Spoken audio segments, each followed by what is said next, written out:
I do need to go check out your channel again, though. That was kind of cool.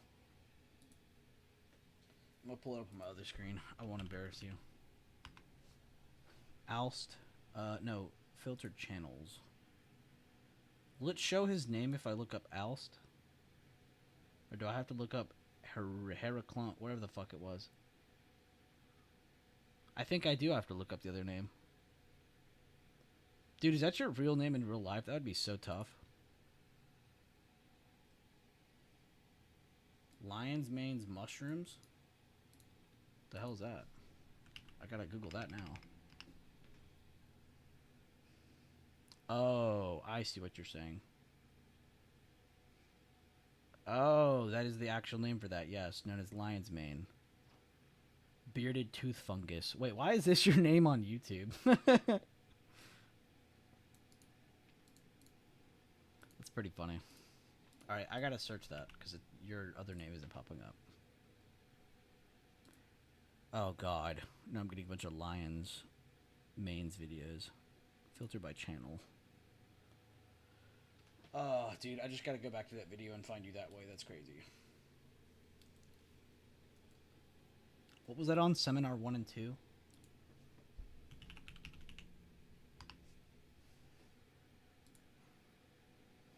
Is that in the playlist, by the way? That needs to be in that playlist if it's not.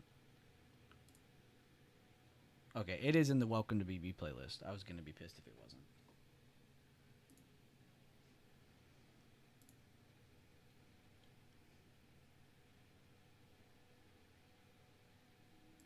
What is this latest video you have?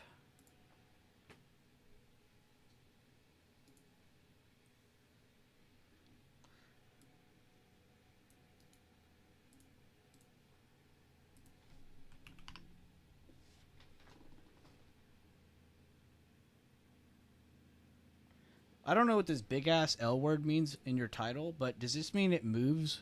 Your stop loss moves with the value of your trade? Is that what that word means?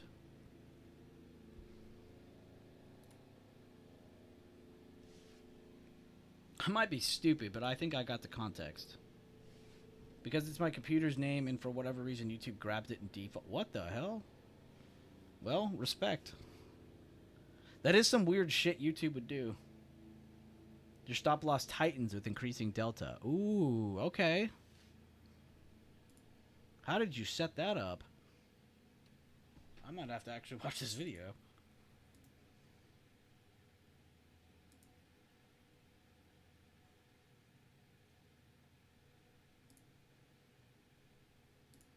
Delta value to trailing stop loss percentage.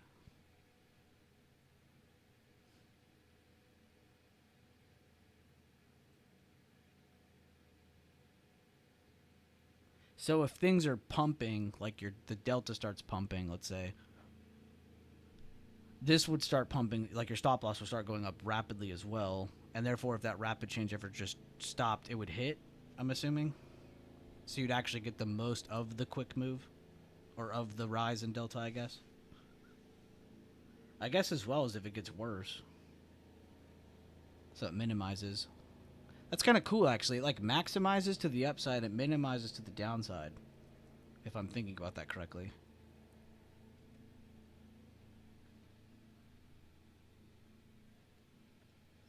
Damn, that's pretty fucking cool, actually.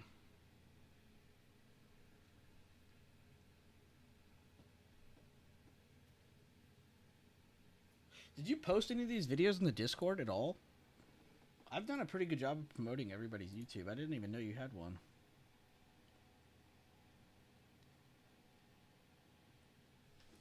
This little trade journal episode shit's kind of cool. He's like doing all kinds of different things in each one. This is a really cool fucking YouTube channel. If it gets worse, it doesn't change. And no, I never posted any of those videos. I'm shy as fuck. Nah, you're good, dude. These are really good. I've actually been meaning to make more shorts too, but the only shorts that work on my channel, I'll show you. It's kind of a joke. Is like memes. It's weird. Like this one will forever be One of my best memes. And I made all these. I even took some of my favorite clips from like gaming videos. Like this one is fucking hilarious. It's like a small part of a video he did, but his like reaction to something was too funny. I was like, dude, that's exactly how it is when you're like looking at the stock market. But he's like, today I'm gonna wake up and be a blank asshole. You know, he's that's the stock market. But yeah, I've noticed like memes do pretty well. Like when I did one, this was like my first short. It got like 1K views, no likes. I was like, okay, that's weird. And I don't even think this works anymore. Leland donated to my short.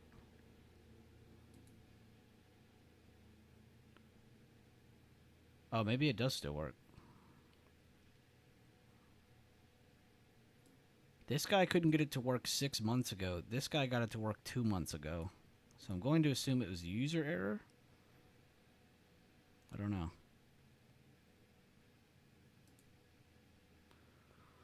Do I have audio set up to actually play this?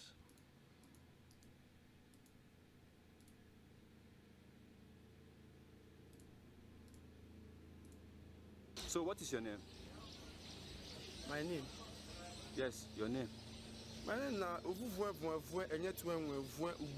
Osas. Osas. I almost had his first, like, part of his name down at one point. It just skipped that short. This is from one of my favorite movies. I don't feel anything. It's a mental disorder. It's called borderline personality disorder. Why is everybody laughing? I don't feel anything.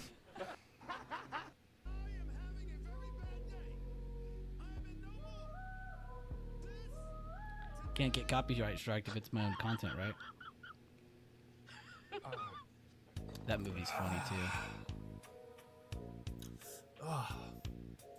I'm gonna be a fucking asshole today. Oh yeah. Oh, I'm I ain't gonna lie, I'm getting cooked. Oh yeah.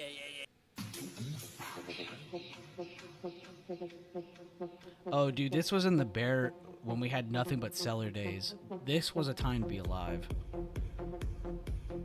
Just buying puts and just enjoying your day. That was how it went. Those were the days. No, God! And that's it. That's all I got.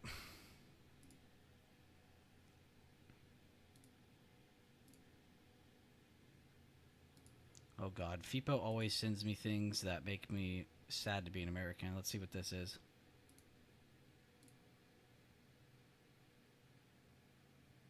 What the fuck?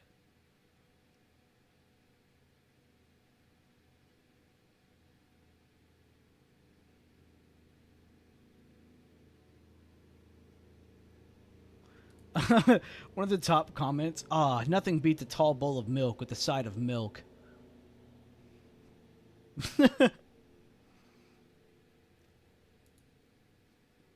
That kid knew what it wanted, man. It wanted milk.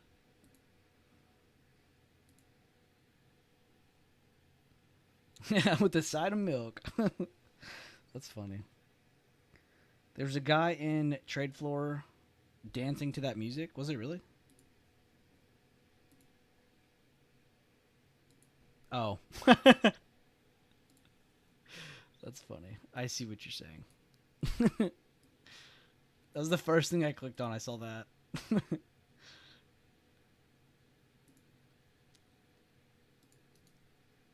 I had a lot of fun making that short because that song was kind of like addicting to listen to.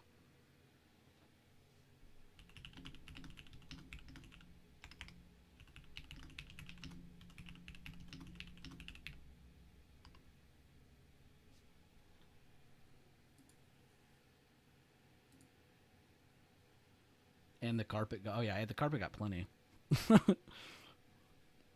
I like how they said while on an important work call, while they're sitting there recording the kid do it.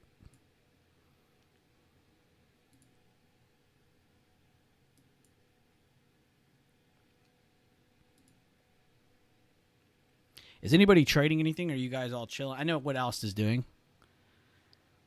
Is anybody chilling right now? You guys sitting cash? I know earlier we did pretty good with the triple Q play, and the SPY callouts and stuff, but if anybody's still lingering, the highs are still looking good. Bulls are doing their thing, hitting the previous day high area. This is also the all-time high supply. So if we get any kind of seller reaction from this initially, I don't know if I'd be like, yo, it's bearish instantly. You might need to see more than just one reaction from that area. Though yesterday they didn't need that. They literally fell once, rejected a second time, and then it was GG from there. So see if we get a similar reaction to yesterday's, or if we get a different reaction. Which most likely we will, because we did actually have some buyer strength into today, whereas yesterday we just had a little bit of a gap up, and then it just fell. But today, a little bit different. We gapped up, actually got a follow-up move after that. On all three charts, too, Triple Q, IWM. We can go look at those real quick. Triple Q is also in the supply there of that previous day. And then IWM, not up as high as the others in terms of positioning, but they did their work over the previous day halfway point so far, and they have held a higher low, so they're doing their work. And we talked about this earlier. They can work towards this level. This would be a little bit wishful thinking getting up here today, but it is possible. But I think this level here is a good first target for anybody who was paying attention to the IWM conversation earlier. Higher lows did hold that. They are working towards that 246.30s. We'll see if the strength continues, though, because we do see SPY and Triple Q approaching those supplies from previous day high. So IWM might get some bad timing on that. We'll have to see. Tech kicking ass, as we've seen all day. Discretionary decided to at least join a little bit. We see healthcare remaining about the same level of green they've had for a good majority of the day. And then banks, back to this. So I'm kind of glad we're out of those bank shorts. We minimal profited on those. Oh, man, a lot of talking. And then, yo, crypto bros, where you all at? Crypto bros, where you at, though? All-time highs were hit. They only slowed down. I would be very careful short-term, but honestly, long-term, y'all are looking fucking great.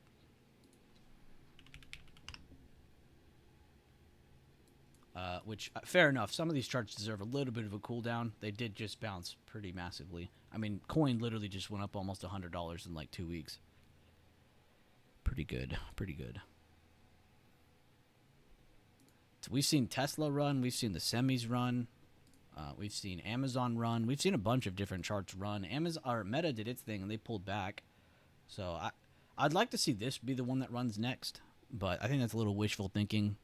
You need to see a strong tech chart to see a strong XLC chart, as well as XLY. XLY needs to pick it the F up in terms of individual weights. Its over chart looks great, but there's a couple bigger weights that aren't doing that great.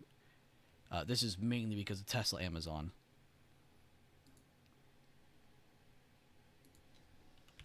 Go back to SPY for now. Oh, and we can zoom in, I guess, on the daily and see. Our plan kind of worked out. We talked about being bullish as long as we're above this still. So we did get a higher open to kind of initiate extra bullish intent on that. And then getting over this level, it was pretty much done from there. So good work. Anybody paying attention from yesterday's stream into today. Doing pretty good as we did get back into the all-time high supply. And I do believe that's the same thing for Triple Q as well. Yeah, that is the all-time high supply as well. Not just your previous day high. It's the all-time high. IWM a little bit far from... Or no, they're not. They're not that far. A little bit off.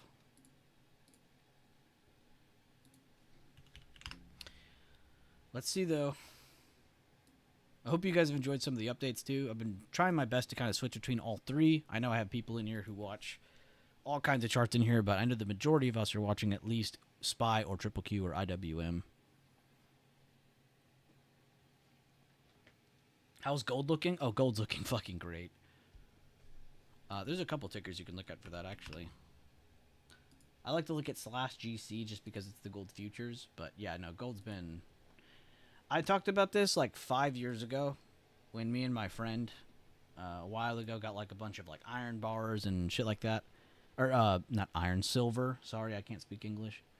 And at the time, we would look at the monthly because it's the craziest chart to look at. At the time, you would look at this chart and be like, wow, that's like a big-ass cup and handle forming. And you can see the result of that. Pretty crazy. I think it's /SI for silver. Yeah. You can see same thing here for silver. Big move up. Big recovery here. A bunch of higher lows building after a little rounding bottom. I say little, we're on the monthly. And you can see the result of that. And you can see silver has not even popped a new high yet. So I think there's still a lot more in store for silver and gold. I think those will continue to rise. You'll probably see a silver all-time high pretty soon. But yeah, pretty freaking good for those charts. I have not even looked at a single yield in like forever, so I don't know what those look like right now. The 10, the 20, the 2, the 5, the 30. I don't know what any of them look like.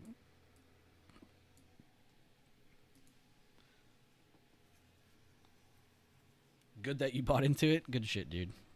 Yeah, I need to go get my silver bars appraised and see how much they're all worth now.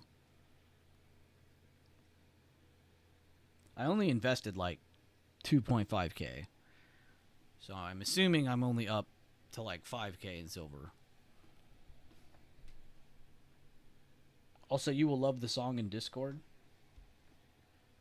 Paper traded, let me go check it out. Paper traded a little on the IWM called Scalp Spy off the 5-minute hammers and same. Oh, and some fibs off the to the PDO. Dude, good shit, Linwood. Linwood's locked in, dude. How have you been, by the way, Linwood? How's the trading going? How's the reps going? You've been doing good getting a ton of reps. Banger song. Let me put on my headset. Where the hell is my headset?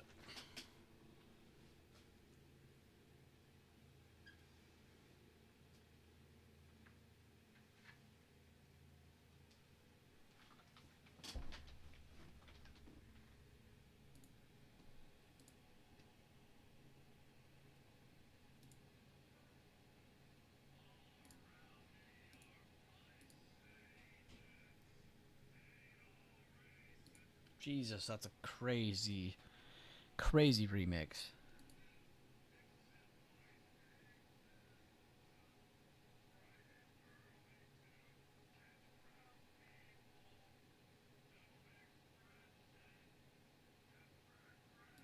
That is crazy. He said that line and there's literally a black cop right there. That is crazy. That is crazy. I was just thinking that too. I was like, I'm waiting for like a non-white cop to be in the background. And then one popped up right there. That's funny.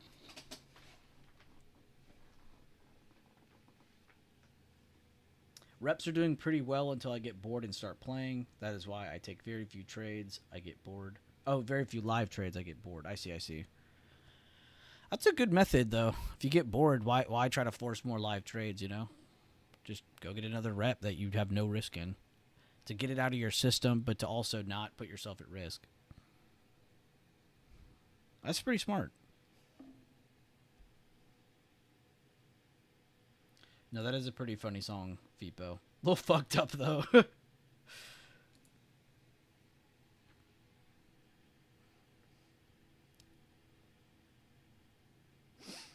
it's pretty crazy in our country right now with the whole ICE thing going on.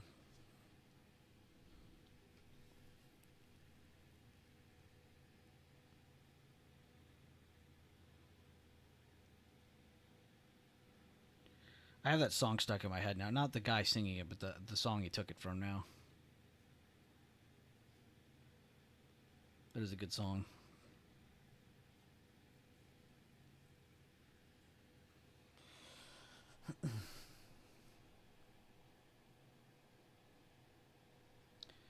What's up, FIPO? What's on FIPO's playbook today?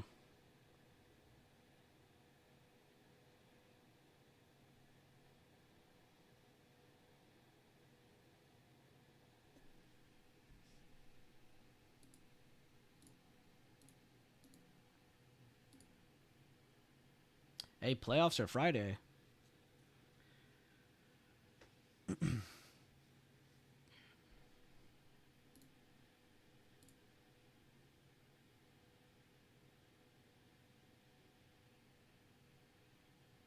Wait, G2 lost a map to 3D Max?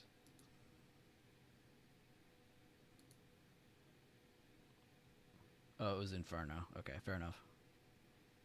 That's like their only map.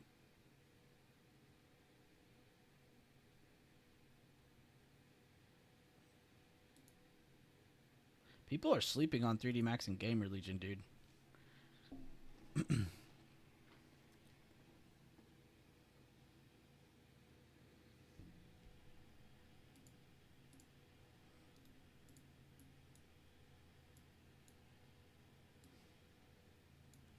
Guys, thank you for all the likes on today's stream. I still don't know where to look for that, but I'm sure we did great. Thank you, guys. I'm not joking. There's like 6 tabs on YouTube streaming now. This is so weird.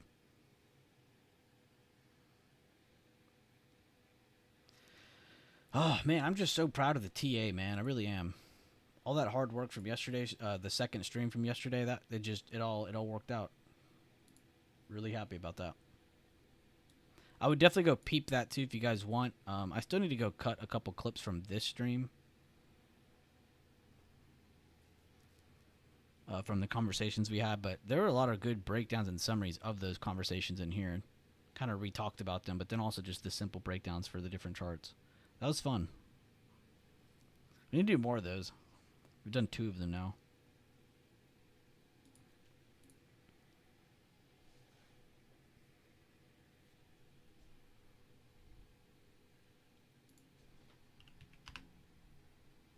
Yeah, we did good getting out of BAC when we did. We did everything we could. We got to the level I talked about. It just didn't break. But we did everything we could. Very minimal gains on that. And how's our Sand Dollar play doing? It's still just kind of sitting there. In Sand Dollar we trust.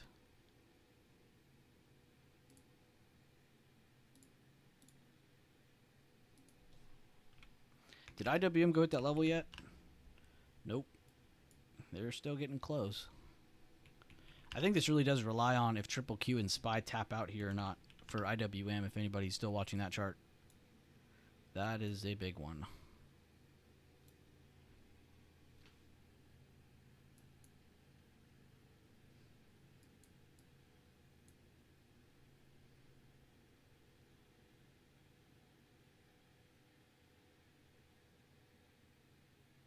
Gains are gains. Damn right.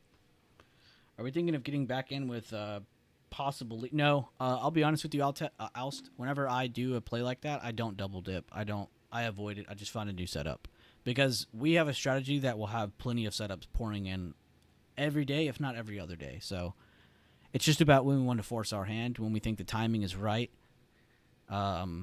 For those upside plays, if we're looking at an upside market. If we're looking at a short-term downside or slowdown, we could definitely start looking at more of those downside plays. So that's kind of my thing. I just like to keep it going. I don't like to get caught up in that. Though you could do that. I'm not arguing that you couldn't do that, but me personally, I'm not. But yes, you could.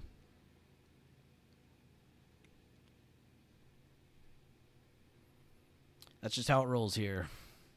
Though you will see me bring up some tickers like again and again. Like we did like Soundhound twice. We did a couple tickers twice. Like we called out TTD a bunch. You know, it's like sometimes it's just like it depends on what we're looking at and if the momentum's there.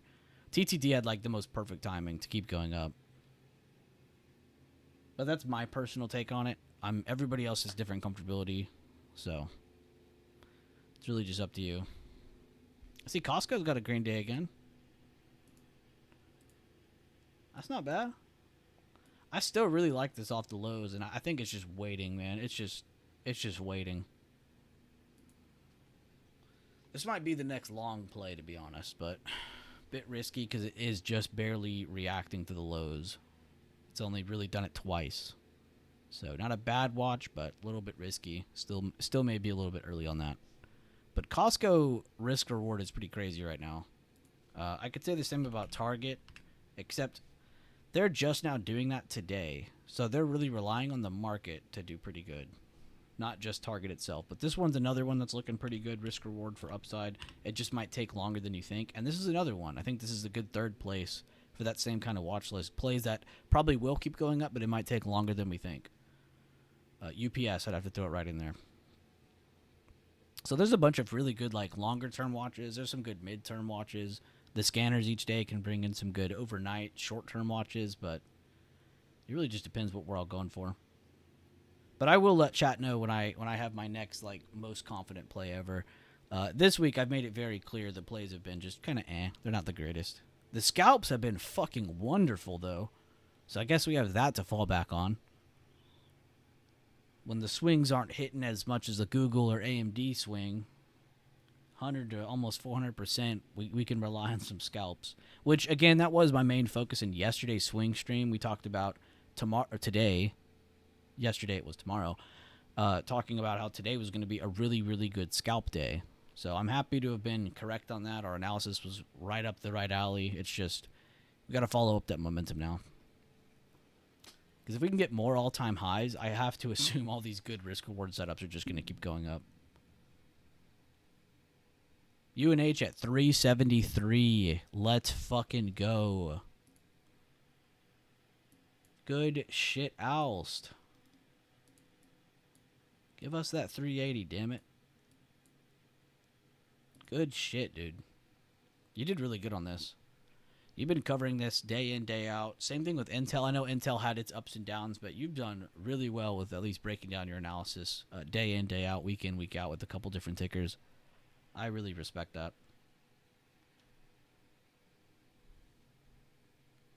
That's as cool as posting like, oh, guys, I'm getting in this. Like, I find that to be way cooler. Breaking this down over and over, telling the story of it. Therefore, there's actually like, oh, okay, so he is bullish on this, but from here. You know, it's conditional. Good shit.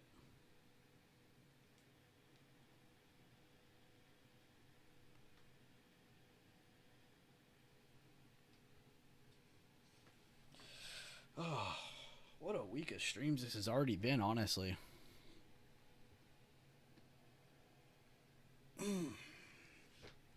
What is the minutes today?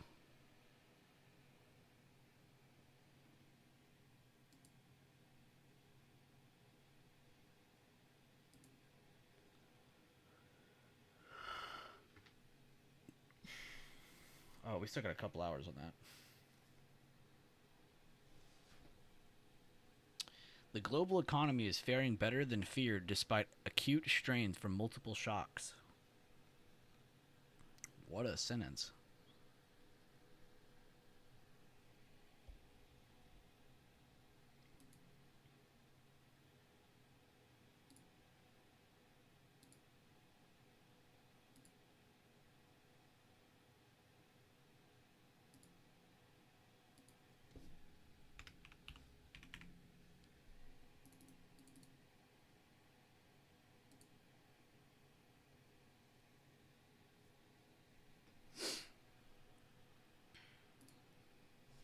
$31 likes, does that mean full day stream? No, hell no.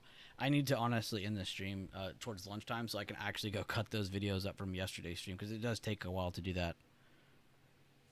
And I was out of energy yesterday, so I just couldn't do it. Yeah, still holding a... By the way, 31 likes, that many, how many we have? I still haven't found where I can even see my own likes. Still holding a $25 call since 8/19/2025, all paid off with gains from shares and other cons I had bought on the way up on Intel. Oh, okay. So you were cleared on Intel. Okay. I only saw you take that one, like, weren't you trying to short it when I was trying to go up a little bit more or something? Or no, did it keep going? I don't even really remember. I thought I saw you fail on one, but, like, literally every other breakdown you had on it was great. It was just, like, that one tiny thing you did, I think. But I'm pretty sure literally every other time you've talked about Intel, you've been just killing it. I think it was just like that. I think it was somewhere, like, right here, wasn't it? Where's Intel? Wasn't it, like, right here somewhere? Or right here somewhere? I don't remember, but I remember you were one of the other people in chat when I was talking about it back here. So I was just proud of you because you've been doing really good covering it from here. Maybe even back here. I don't even remember. But definitely during here, I was covering it with you. This just seems like an obvious setup. Like, this is another one of those, it's going to go up, it might just take longer than you think setup. This is what Target, UPS, and... I don't even... What was the other chart we said? I don't even remember. But all of those look just like this. TTD. Yeah, literally one small loss, I think, around that area. Yeah. That's the one I remembered from you too, and I was like, okay. But that was nothing. That was nothing compared to everything else we had done to that chart.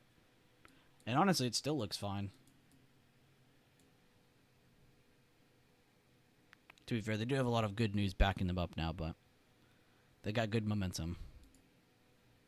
Our banks are still wicking too, so I am watching that too. They did wick. We knew the risk.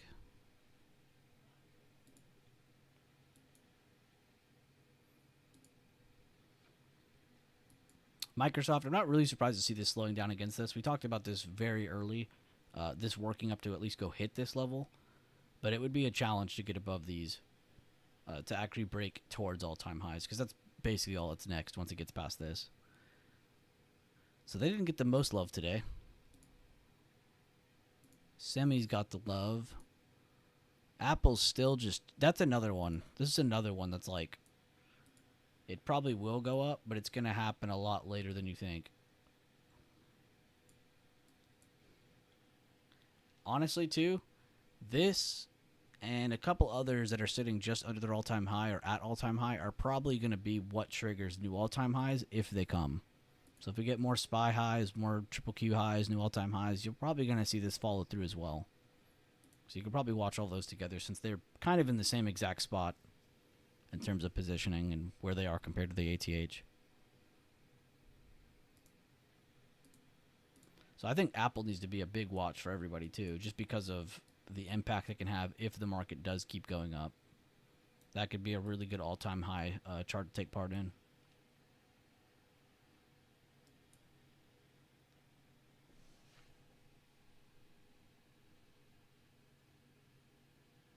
Yeah, that consolidation was too damn... No, I agree.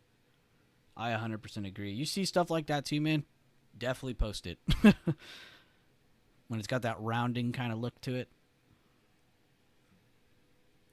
I literally ported my entry account the day before the huge gap up, but I said, no, that is not the way. I made sure to position correctly because I'm not blowing up ever again. No thanks. Dude, good mindset, too, because you definitely could have been sitting here pouting and be like, man, I was about to go full account on that trade. You know, making a bunch of crybaby excuses. But good for you, man.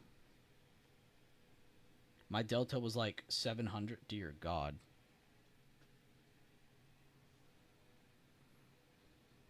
Fuck a stop loss at that point, right? Screw trailing stop loss at that point. Just TP. That's funny. Good shit, dude. Good mindset, too.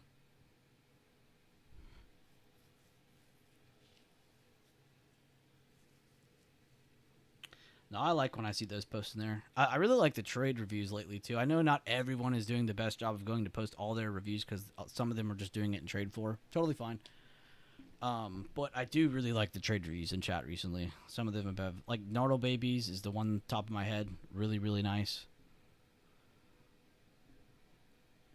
I think it's very helpful for any newcomers, too, who join in and be like, oh, what is all this? And they read that and they're like, oh, these guys are serious. Everybody's posting like that, so it's kind of nice. The overall ground of the chat has definitely increased. Has gone up. Your ceilings have gone up. Your floors have gone up. It's good. We're all getting lifted. Now we just got to keep building off that momentum. Keep it going. Maintaining. As I've stated probably a billion times on this YouTube channel and in my Discord, any idiot, any animal on this planet could start trading. Anybody could open a trade. Anybody can do that. It's not special. Opening a trade is not special. I want you to know that. Okay? Beyond that, what is the most difficult part of trading? Starting or maintaining? Maintaining is by far the hardest part of trading. It's not starting. It's not even finding a strategy. That is Skittles compared to the overall picture. It is small. Maintaining is by far the hardest thing ever.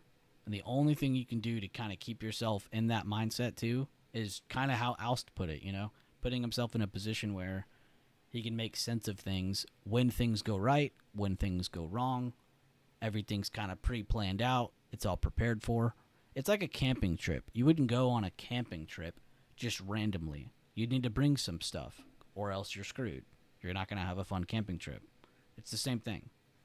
You got to be a little prepared, or you're going to have some bears attack you. Going to have no fire. You're going to be cold at night.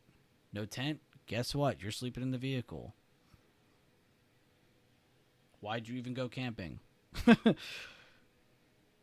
Why'd you even try to open that trade? You didn't even pre-plan anything.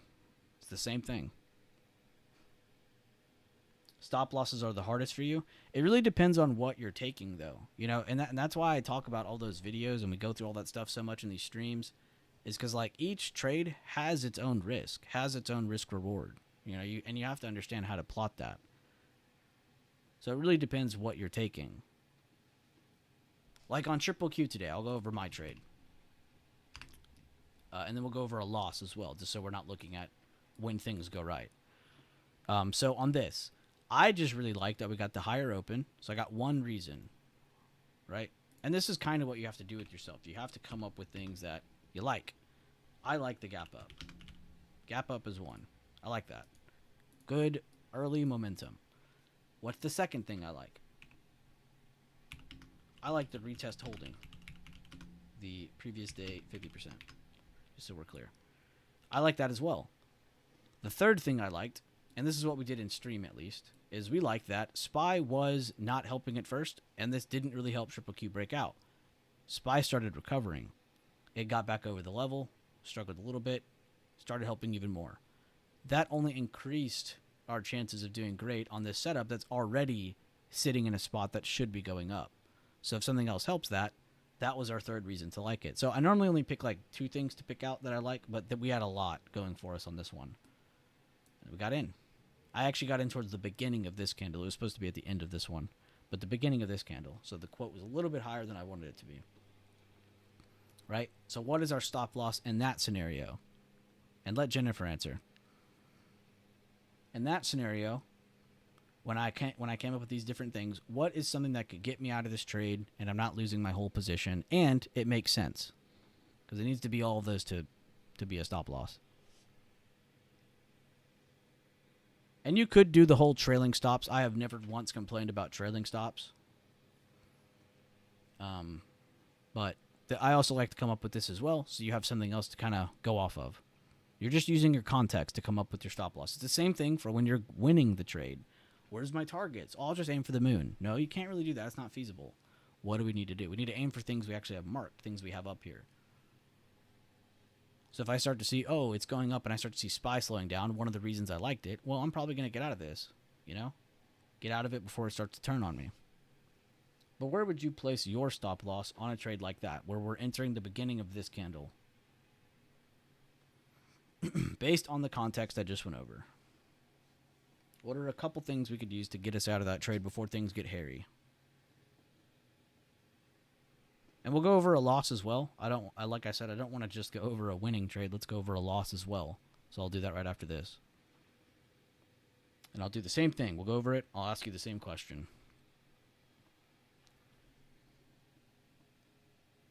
I actually kind of like the next chart too, the loss trade, because it's going to be kind of fun to go over it. Well, I guess it wasn't really a loss trade. We made small percentage on it, but it was a loss in terms of like what we were going for. But it'll still help out. By the way, Triple Q is in the SPY all-time high, guys. We are in the SPY all-time high supply. Yeah, Jennifer, let me know. Where would you have a stop loss on that particular trade?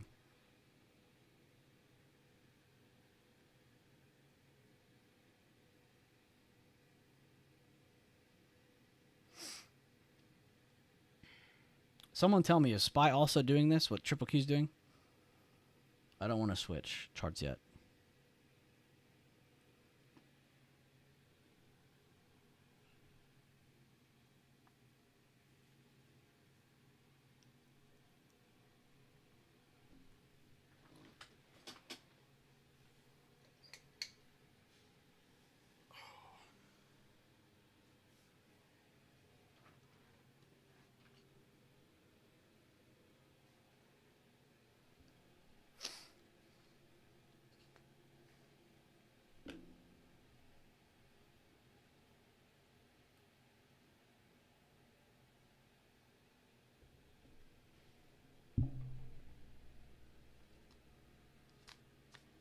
go check. Nobody answered. Spy, yeah, Spy is sitting in that spot.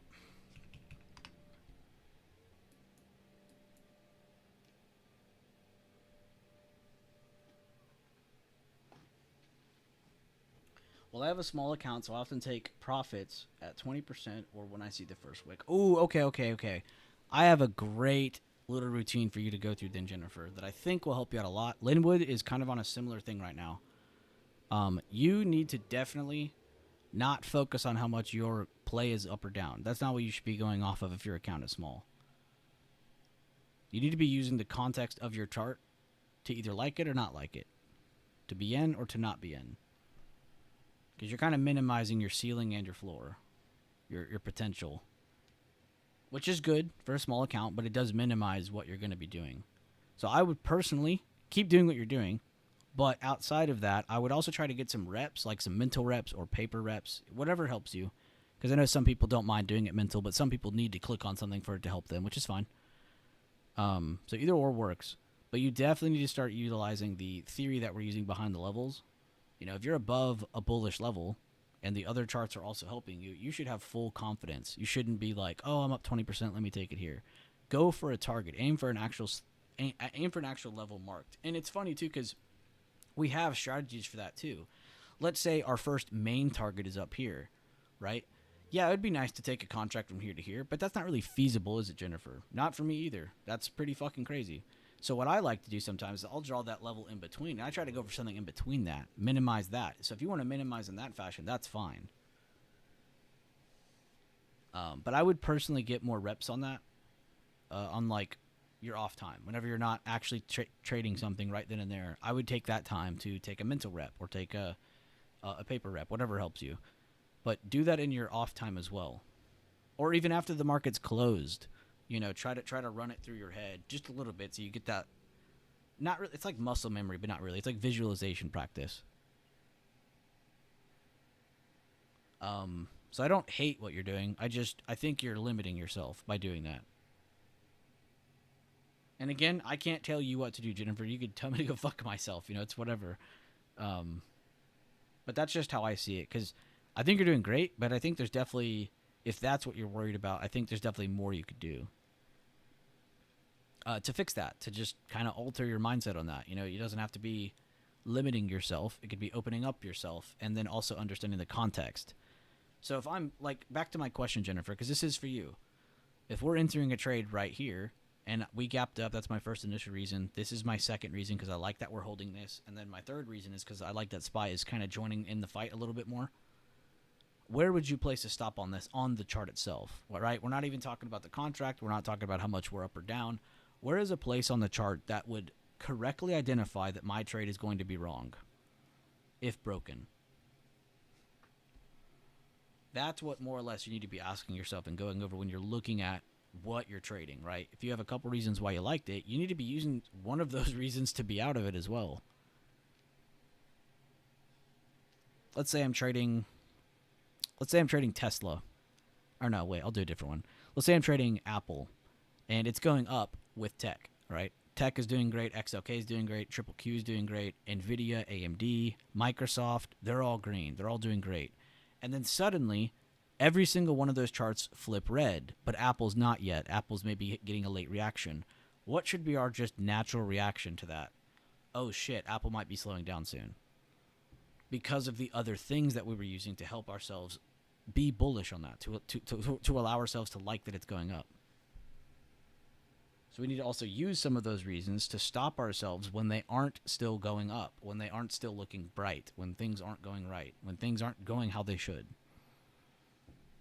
That indifference in the analysis that we're using to allow ourselves to be in the play, that should be also our reason to be out of that play. That's why I think context is probably the most powerful word in trading. Context is so important. Because if you just sit there and you're like, well, I just bought the open range breakout. Okay, well, you need to understand what you're doing. When you're entering an open range breakout, like let's say this candle, for instance, just this very first candle on Triple Q, that's an open range breakout because it got over the level. It's trying to break into a new range, but it's by itself. So we have to also understand the risk of, oh, but if it loses this level that it just open range break that over, that's not going to be good. So even just using that small context on that small little candle there, or small, I say small, it's a pretty nice candle actually. So to answer your question, I'll answer it for you because I understand. We need to use our context. So this level here, if that level was to break, that would be a good sign that we need to start potentially thinking about getting the hell out of this trade. These other candles here sitting here are the only thing that ever went down and held that. So if we see this area break, that is a great sign to get the F out of this trade, and it's a great sign before things truly get worse. Because if it starts breaking down under this, that might start looking a lot better for bears. They break under today's open. We got an outside bar. Or we have a new low. Outside bar. What am I saying? So using my context to get out of that. On BAC, I'll show you on the losing setup. Which we were up a very small percentage on this, but that's not what my point is. We like this a lot, right? We're looking for lower highs on the daily. We like this breaking down a lot, under the 50%, and it's a lower high. So we like it a lot. All we need is follow through. So it's a little bit early of an entry. So if we had already broken under this, and I would be a lot more confident in my swing entry, but we didn't. So we entered a little bit early. So we understand that risk. We understand, oh shit, we're kind of in some hot waters. We have to pay attention to this. If it doesn't break this area, we will lose this trade. It came down, it held here, and around this candle, we started exiting it with very small gains, very small losses, depending on how everyone got out of that. But that right there was our context. Oh, we got in a little bit early. Okay, well, we need to definitely make sure we break this. If we don't, we need to be looking to get out of this before it truly turns up and does this to us and hurts us. So it's all about using your context. What context did you use to get in? Okay, well, use that to get out if it goes wrong. And you need to be thinking about that more than when you're right, because I think it's easier to maintenance a trade that you're winning in than when you're losing a trade. I think it's really easy. So you need to understand your risk reward before you even entered that trade. Therefore, you understand, okay, I'm going to get out if it does this, and I'm going to take profit if it does this. Thinking ahead of time. We did this yesterday in the swing stream. We visualized what we wanted to do on SPY, Triple Q, IWM. If I wouldn't have done that, I would have had way less chances of being as bullish as I was this morning when we popped over the 50%. Yes, I already naturally know that if we're over that, we're bullish, but I wouldn't have been as prepared. So preparation is key in my opinion. By the way, we did hit the target on IWM. I need to go post that. I've been waiting for fucking an hour for that to happen. Excuse my language.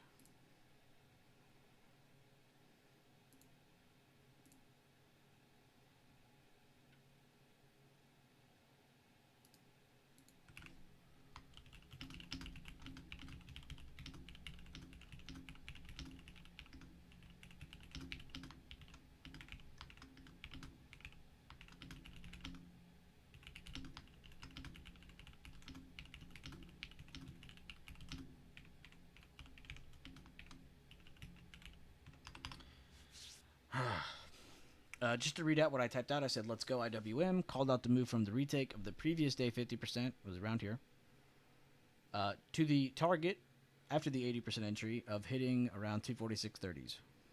So good job anybody who's paying attention to that. That was the only follow-up call-out I had after Triple Q. Trying to make up for those weak swings we had. I hope you guys enjoyed some of the breakdowns today. I've tried my best to be as descriptive as possible, as open as possible, whatever I can do to help people understand where to be bearish and bullish from, based on just a couple key levels every day. Very helpful. I really hope it is, Jennifer. I really hope it is. Thank you for saying that. And I hope to see you improve more. I hope to see you not improve, but like, you know what I mean? Grow your confidence, improve a little bit on how you can handle things, taking advantage of your context of the chart you're looking at, whatever time frame you're looking at, whatever ticker you're looking at. It's all universal. And if you have any questions, please feel free to ask. Anybody's allowed to. Throw out whatever you want. Occasionally, I will just kind of recommend people to videos just because there is a reason I made those. But I'm always happy to cover things live in here as well, like we do in the streams.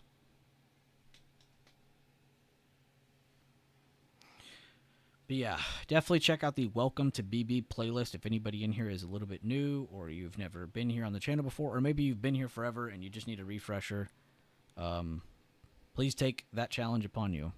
Get through the Welcome to BB playlist on your own. Go through it a couple times if you need to. It's meant for that reason. And if you have access to the BB Theory playlist and you're someone who's definitely been here for a while, you're a little bit more advanced, you already understand the context of things, you want to learn how to take advantage of that context, I would definitely go check out the BB Theory playlist. If you're a YouTube member, if you're a paid member of my group, you have access to this. Take advantage of it.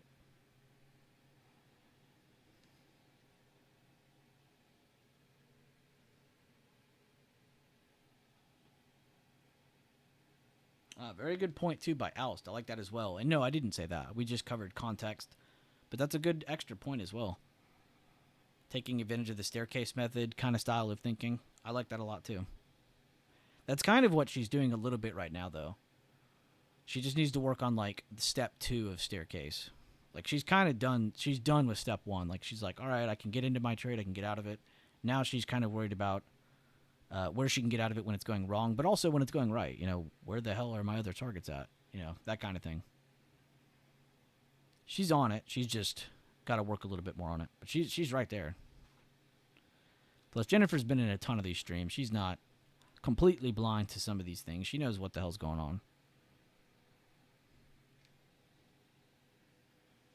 But yeah, that's a very good point, though, by Alice. Thank you for sharing that as well. Or should I say Lions, whatever. Lion's Mane? I already forgot the damn name.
Oh, man.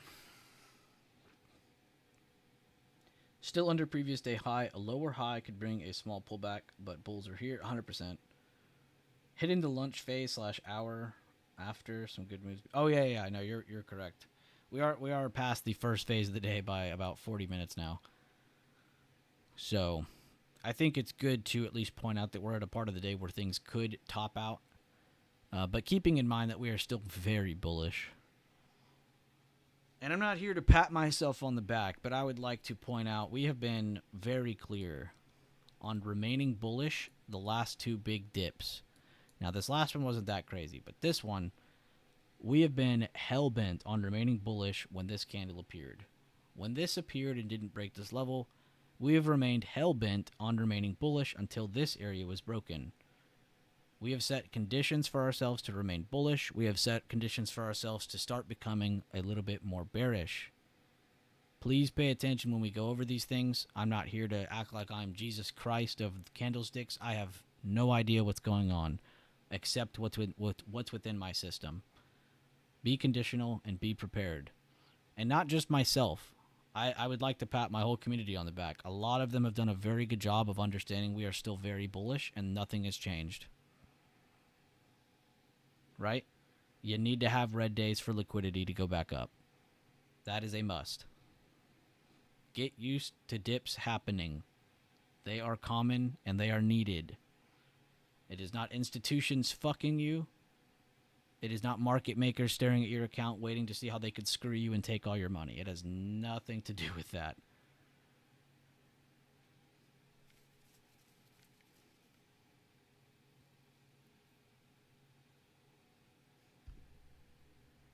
Been pretty awesome. Everybody in the chat's been doing pretty good.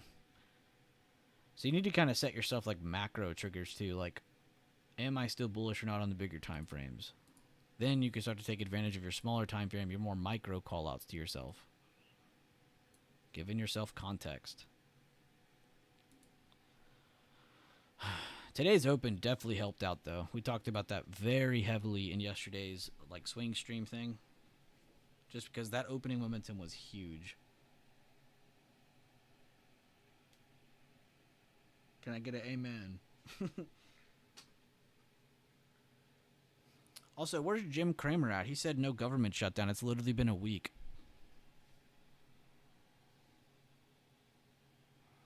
In a couple hours, it's been exactly 7 days. Strange, I thought Top was in. Yeah, I thought too. I should go re-quote tweet that again.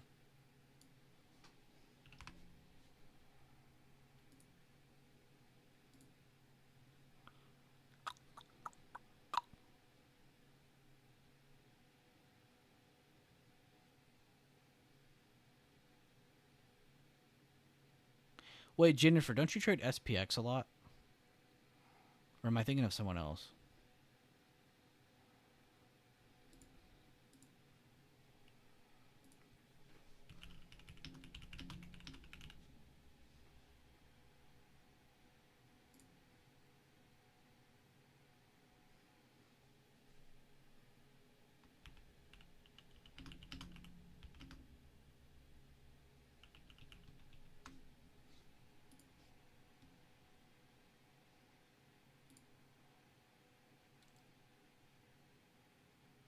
I mean, this might be like quote of the year.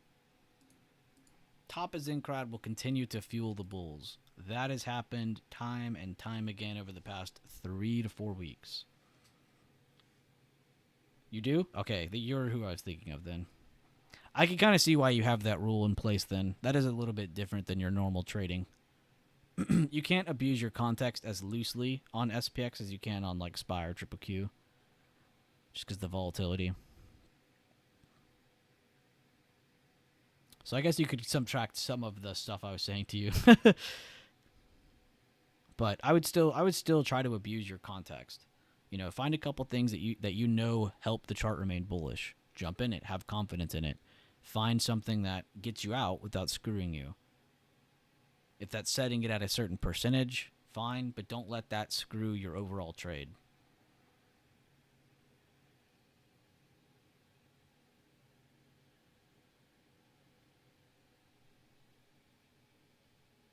Guilty of too many 0 days in XPX. You're fine. You're fine. On UNH, though, great question. So there's actually a couple things you can do. I've personally been abusing like monthly emerging candles on charts like this. So if you go out to your monthly, just draw a bunch of emerging candles from that far left side, and that's a pretty good similar way. Here recently, I've been using recent context. Here on the weekly, I'll show you. If you go over here, I was kind of just finding common lows because this was falling so far. So I wanted to find places this could go back up to if it started recovering. And then when it comes to those levels, go back down here, I was more focused on that gap down, which that's where these dotted lines come from. It's from this gap down. It's the targets of that gap down. And this is to kind of show me where we're at because we fell through this and more, right? So that's basically saying this is super oversold, right? Even with UNH and their bad news. But we even had to wait on that. So the big thing you got to look out for is honestly just drawing bigger macro over here. So I can show you on the daily what that looked like. I'm sure I drew these on the daily to give myself that information. Yeah. So I just found some common lows over here that it was far under. And then I found the bigger common lows over here where they fell under. Not really a traditional way of charting how I normally approach things. I guess I could show you what that looks like. Pretty sure that's what some of those levels are. That's what this would look like. Give me a second.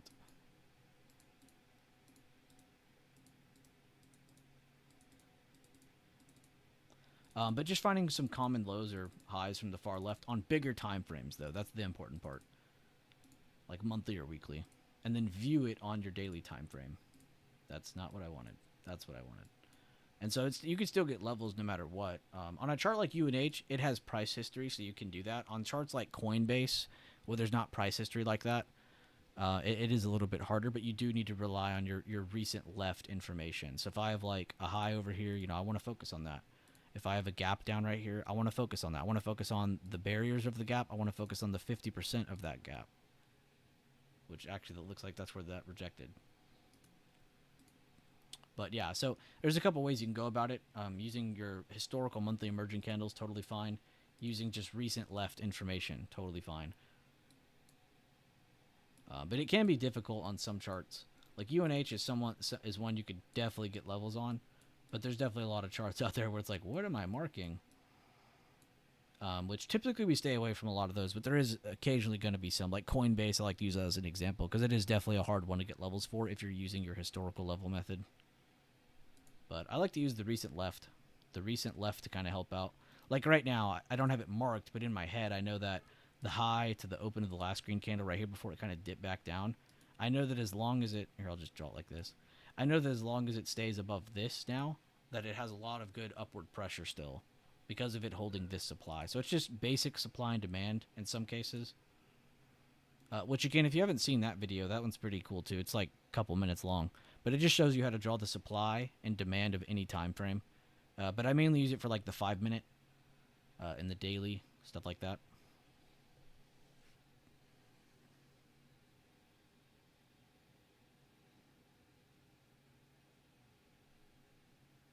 No, Alst, you did good. Like you said, it was kind of a lot to take in. You had a lot of things to look at. I think you did great. I think you might even have done better than what I would have done. I probably would have just started closing things left and right. So, you did great. And good question, Jennifer. That was a good question.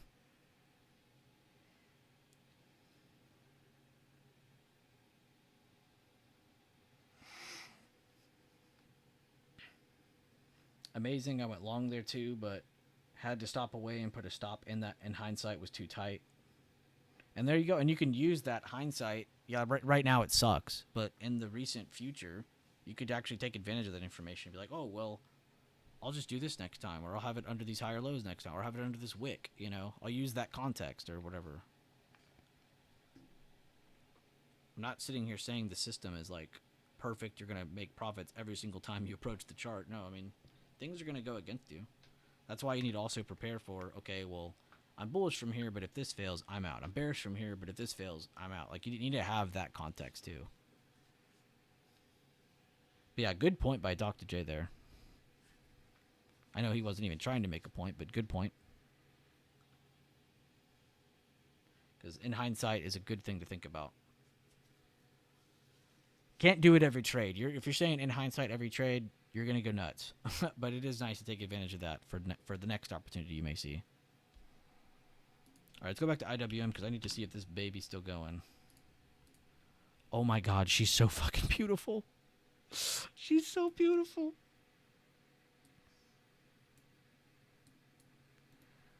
Oh my God, she's so pretty. She did everything and more. She gave us our target, and she kept going to assure that we were out of it with profits. Oh, thank you. Thank you, small caps. Thank you, iShares Russell. The Russells hit, man. Don't mess with the Russells.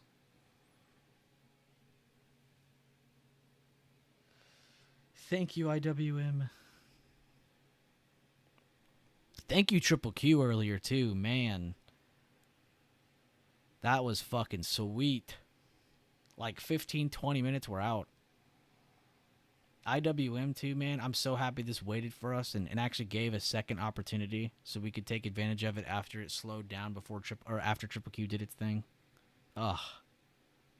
The way that the stars aligned today were too perfect, man. We went over 3 charts yesterday and we banged out 2 of them.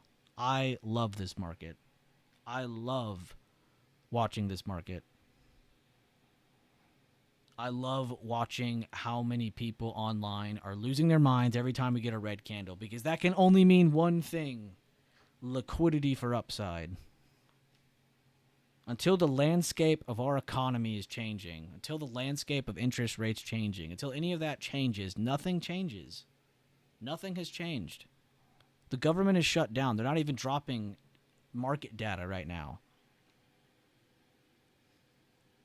There's no reason to be fearing this market.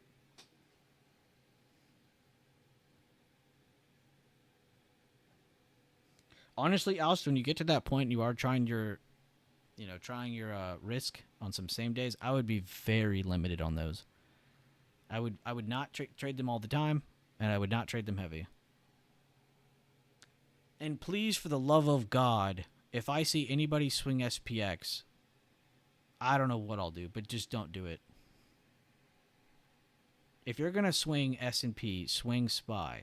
Why are you swinging SPX? I do not want to see that. I don't even think it needs to be said, but I have to say it. That is the quickest way to blow your account, is focusing on same days. You guys can definitely take advantage of them. I'm totally happy with you guys doing that. Nothing against it. But do not focus on them. Do not just trade same days. For scalps, it's fine. But if you're one of these people that's trying to like get the big move, same days are not the wave. You are ruining your account. They are good for quick scalps. That should be it. Pray for your SPY puts. I'm praying for you, man.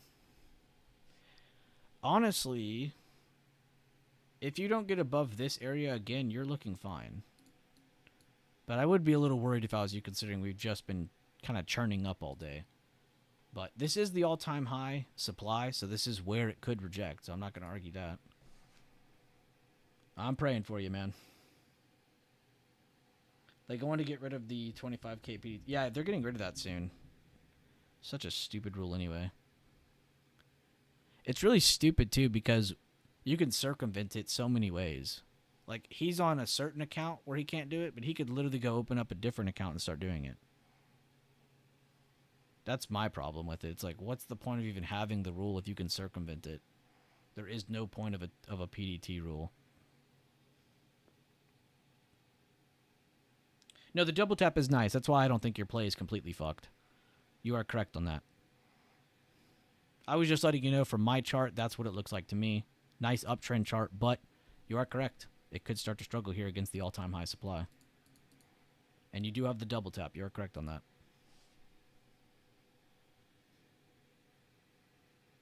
I was just pointing out the other obvious things, but I'm sure you're well aware. Good looks, though, and good lucks, man. Good luck. You just see a limit down after that? Like, okay.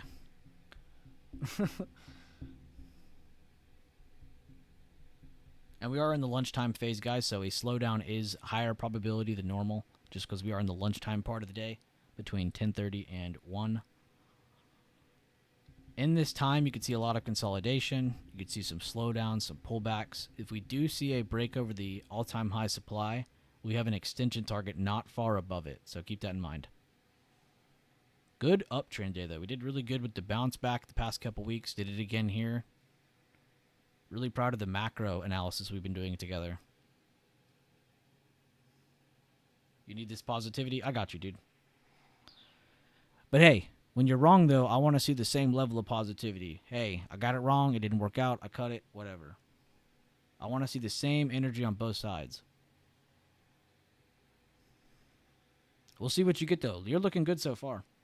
And risk-reward-wise, this is not stupid. It's just The only thing is because we've been going up all day, but you do have good risk reward here. Exactly. In this, to take calculated risk. Good job. Good mind state. Good mindset. Mind state? What the hell am I saying? Good mindset. That's what I wanted to see.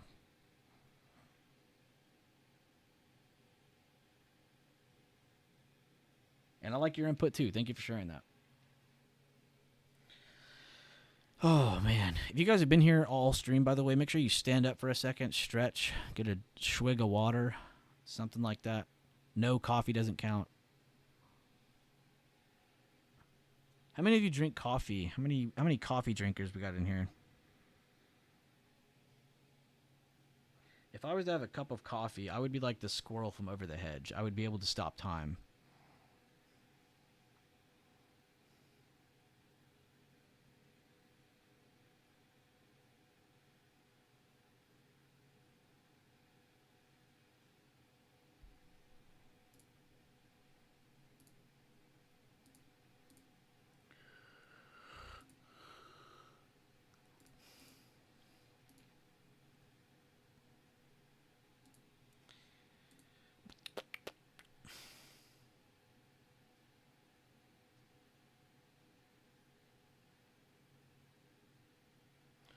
$3D Max eliminated G2. No fucking way. No way that's what happened. Oh my god. That's depressing.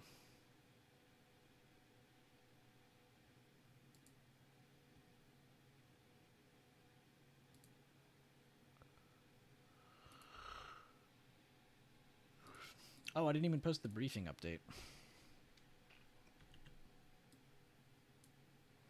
I posted in my channel and Trade Floor. I like these too. They're very quick. It makes sense. They speak in English. I like it. Early strength of the information tech sector. We fucking all knew that. With increasing strength elsewhere as the session progresses. Dude, that summarizes this stream's callouts perfectly. Tech going up, other things finally helping it. I love that summary.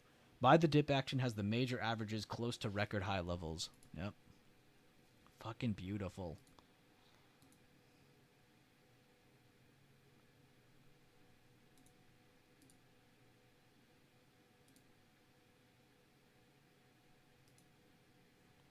And holy shit, username Snowplay is up 250% now. Bro, Tony, you did not have to do that, bro. Thank you. Much love, brother. Thank you. Peace and respect to you, bro. Thank you, man. Thank you. Shout out to the $2 donation, guys. Oh, I almost just dropped the stream key on stream. That would have been bad. Shout out to the donation by Tony the Pod Boss. Very cool. Very cool.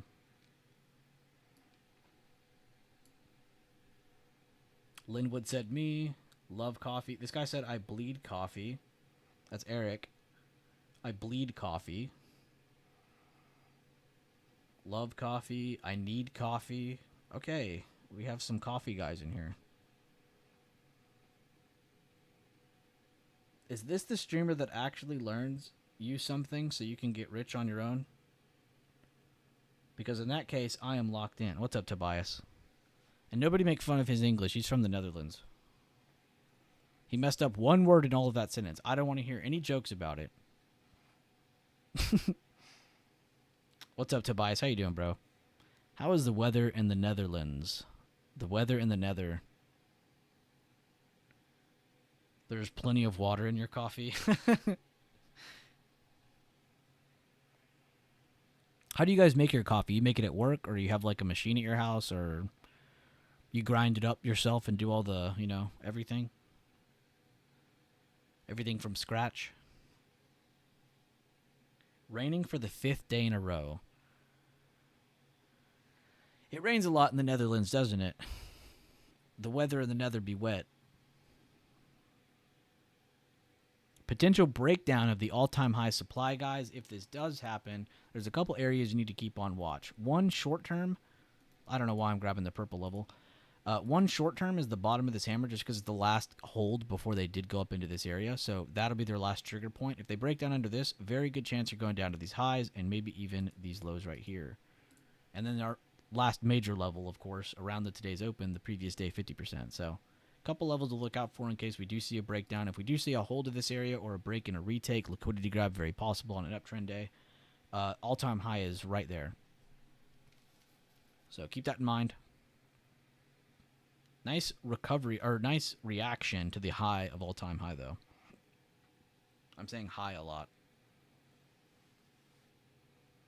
He does better English than I do. Yeah, deadass, he has way better English than I do. You would think I'm not even from this country. I always find that funny, too. Those have got to be the funniest memes ever. It's like someone in English making fun of someone who's speaking bad English, and it's like, he just posts the meme, and it's like, you speak English because you have to. I speak English because you don't know how to speak other, like, whatever the saying is for that, but pure roast. Because I have a lot of friends who are, like, not from here, who have, like, not the greatest English, but it's funny because they still have a lot better English than a lot of people I know that are literally from this country. It's hilarious.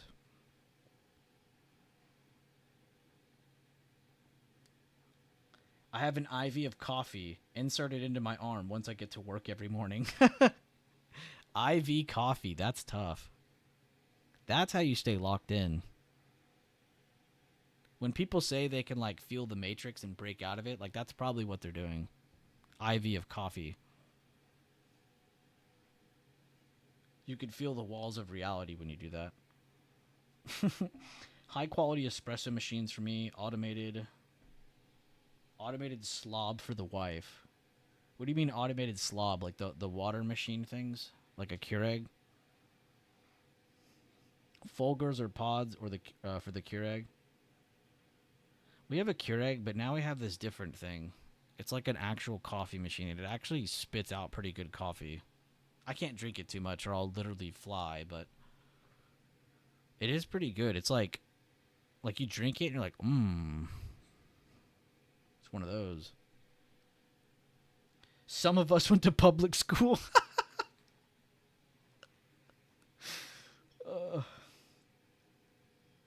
No, you press button, it grinds coffee, and then spits out coffee. Oh.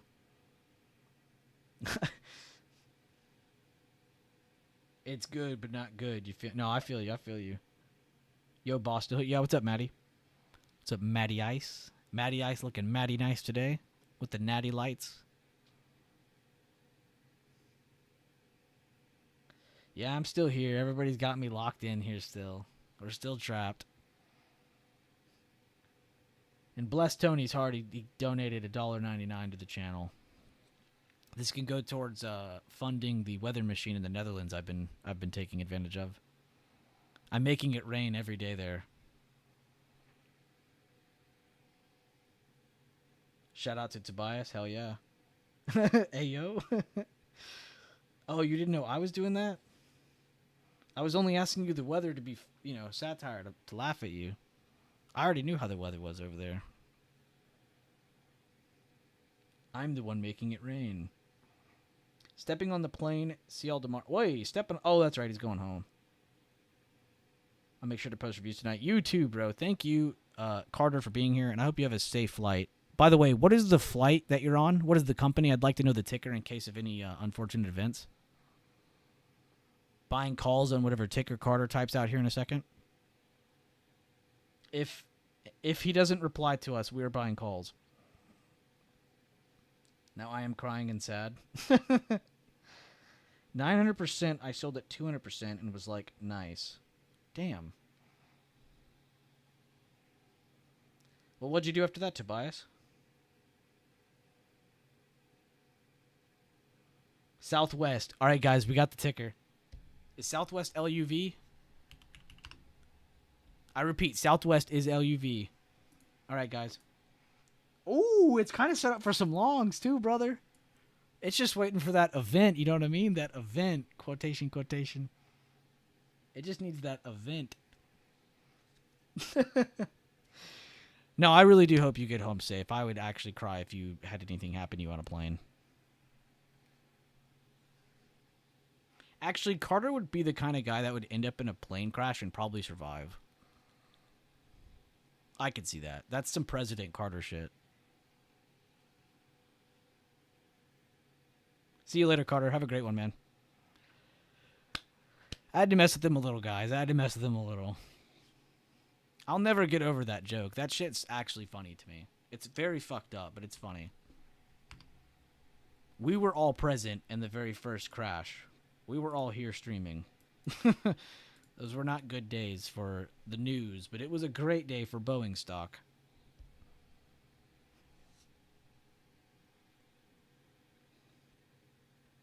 Still good. Only 20 shares. Me and my bro both have it at not Jesus. Yeah, I actually meant to highlight this, Tobias, and I know you're too humble to even like say this kind of shit, so I'm just gonna say it for you. But what the fuck are we doing? What are we doing, guys? What are we actually doing? This man has posted so many plays. Penny plays. Ignore that. Those are for the voting thing we do. But this man has actually posted so many plays, and he doesn't spam you with tags like I do. It's actually a beautiful channel. I haven't been able to brag about someone's individual channel in a very long time, and it's because most people get an ego, and they're like, oh, well, I'm going to go do this and that. I don't need to be in this group. So I never give people their own channels anymore because it just increases ego that doesn't need to be there. But Tobias has honestly done a really good job of, like, just kind of being himself. But he's posted some pretty crazy plays in here. He was like this one was pretty funny. He was like, where's it at? Where's your first SLDP post? Is it this? No, it's this. He's like, I'm taking a couple hundred shares. I can't read English. Since options were too illiquid, meaning there's no liquidity in options trading on this ticker, so he's just gonna buy shares since it's so cheap. Got a couple hundred, and then honestly, it's kind of funny because he'll be like, "Do we see it now? Do we see it now? Is this entertainment?" It's like up double or almost double. He's had a bunch of plays like this too. I'm only highlighting the most recent one, but there's so many in here. I read this shit all the time, so I can't even like play the victim card of like, oh well, I don't check it either. No, I do check this channel a lot. So I just wanted to give Tobias a little love there. That channel is honestly pretty fire. And it's all throughout just leadership. He just does his thing, posts his own things. Post some information in there too. It's not always plays. It's sometimes just fun stuff like the voting thing where he bets on different earnings on that Polymarket account based on our votes. Or he'll do like informational post. One of the very first posts he ever had in my chat when he wasn't even a member, just some random noob in my chat. And the off-topic channel it was, or maybe it was when we still had the channel called Free Channel for people who didn't have any kind of membership, but it was literally Tobias posting like the biggest market downturn I had seen in forever. And then they talked about it going back up, and him and his brother made all this money, and I thought that was one of the coolest macro posts or journeys I've ever seen. All right, well, enough Tobias glazing. I think that was enough for like the year. We can just bag on him now.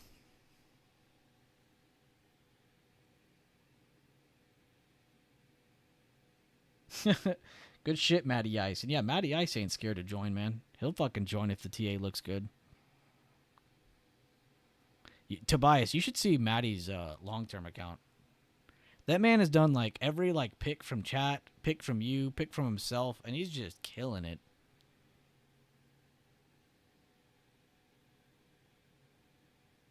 I dislike my own channel. I can look up all my mistakes.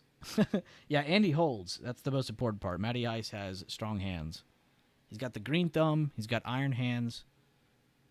His iron hands have basically turned into adamantium at this point. Potential breakdown here on SPY, guys. This is another test underneath. Remember, guys, kind of keeping a look at those little wicks right here. The very last time they held under before moving up again.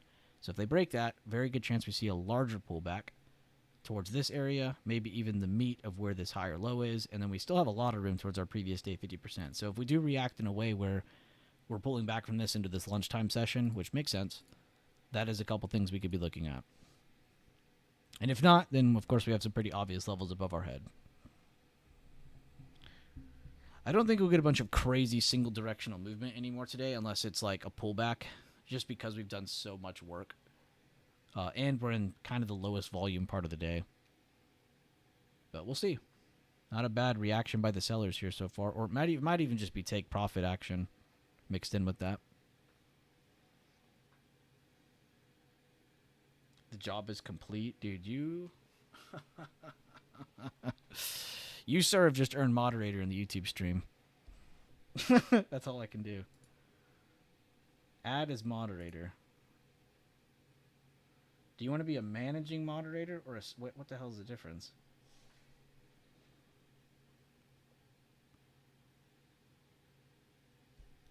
I'll make you a managing moderator so you're cool. That gives you more permission than just mods. You can, like, change shit on my stream. So don't touch that stuff, but if you see retards in here, go ahead and kick them. Maddie Ice, bro. You might be my angel. I've been wanting to post that long term to show what's possible, but not... No, I get you. I actually appreciate that you haven't done that. I really did appreciate it when you just DM'd me your account and you're like, yo, dude, check this out. Because I recognize like almost every ticker on the sheet. I was like, holy shit, we talked about all these. You could maybe post like a percentage or something, but I do respect you for withholding that, because in our chat, that has definitely been a problem. So I do appreciate you for thinking. Did you see usernames in Lifetime, Maddie? He kind of kept it, like, small, too. Like, he just kind of posted it for that group. He didn't, like, go out and be like, yo, everybody in chat, check this out. Which he definitely could have. I mean, it's username, you know? We all love username. Me especially.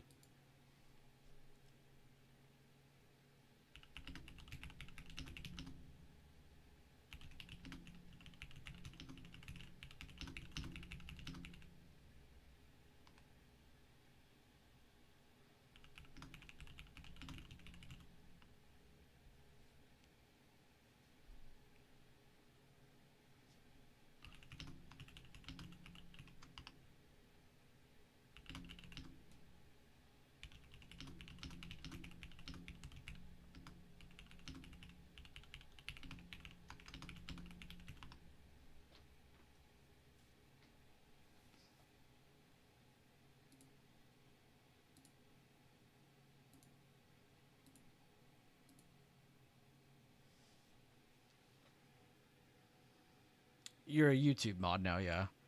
I added it, why not? I mean, I trust you enough, right?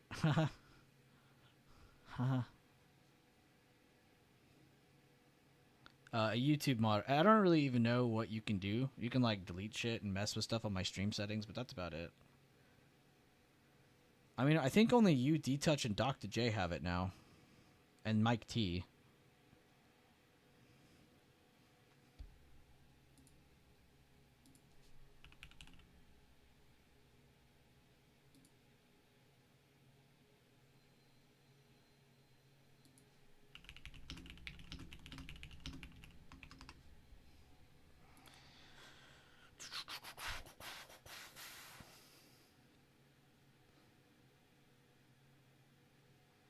You can kick ace now. Yes, see, that's the mindset all my moderators need to have right there. That is a winning mindset right there.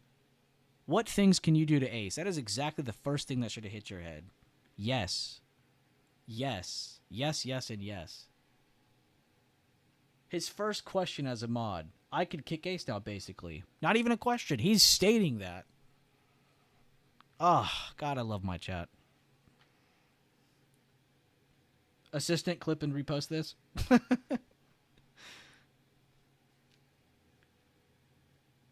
I needed my fucking imaginary assistant yesterday, dude. I gotta cut like 3 videos out of that stream. Because 2 of them are like me talking about things, but I paused in between. So I gotta like cut, and you can't leave that in the thing or like renders everything. And that'll just take weeks. Maddie posted a sketchy message and then becomes a mod. Wait, what did he say? What was the sketchy message?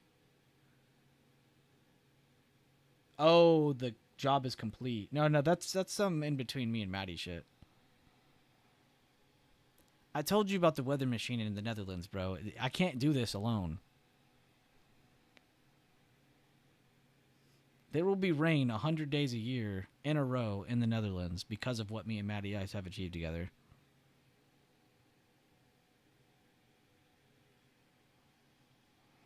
New rainforest update?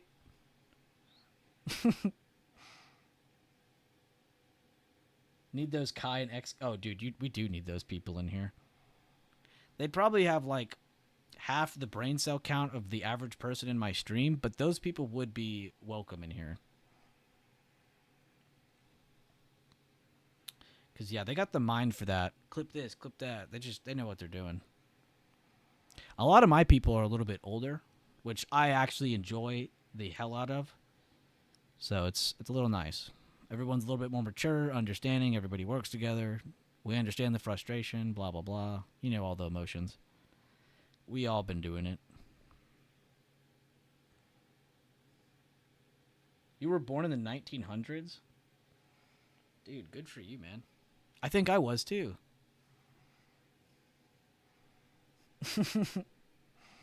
What a crazy way to say that. Oh, you were born in after 2000? Lame. Do we have anybody in here born after 2000? That is actually possible now. If they were born in 2007, they could be 18 right now. And yeah, between 2007 and 2000, there could be somebody in here. Actually, that's crazy to say out loud. Why did I do that? It is actually the year 2025. This is the year that is in all those movies where they're like, what, flying cars, and we'll be doing... Like, it's always 2025. You'll see that in, like, so many different movies. We're supposed to be, like, advanced by now. What's happening on the news? The government shut down.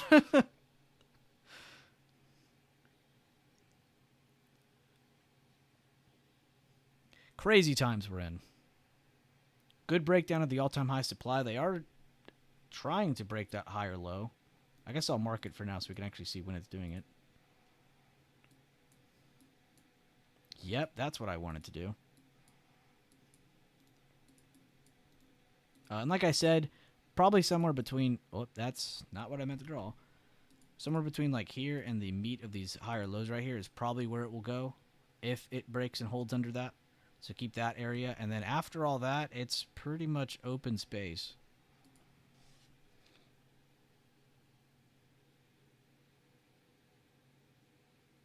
Oh, yeah, that one's crazy, too. I've been still trying to get used to that one, too. And there's, like, people that were like, I wasn't born when 9/11 happened. It's like, what? You were born after 9/11? That one blows my mind, too. Celebrated one of my boys' 21st B-Day. Oh, my God, you're old. Dude, good for him, though. 21. Shout out to Linwood. Brought a life to 21. Provided for a life to get to the age of 21. That is an insane feat. That's more impressive than SPX gains. Dude, shout out to Linwood. That's big. Happy birthday to your son.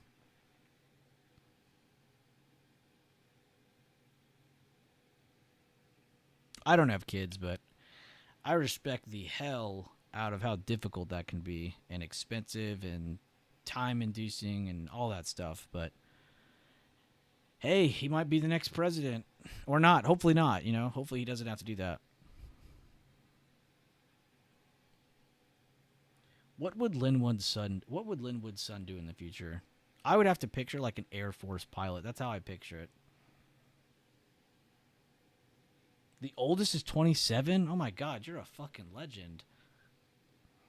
This isn't even his first to 21. Dude, wait, your oldest son is literally almost as old as me. I am a bright and young 29. Bro, what? You have a son who's almost as old as me.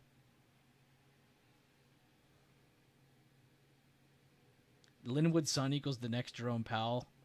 That would be kind of base, because then he could do the whole "just shut the fucking door" moment. Ex-Marine, dude. I was kind of right there. I was kind of in that alley. I knew there was something there. You could just feel it from Linwood. Someone from his family has done something crazy. Space Force pilot? Ooh, that'd be tough. Your baby turns 30 next year? Oh my god. Y'all make me feel young.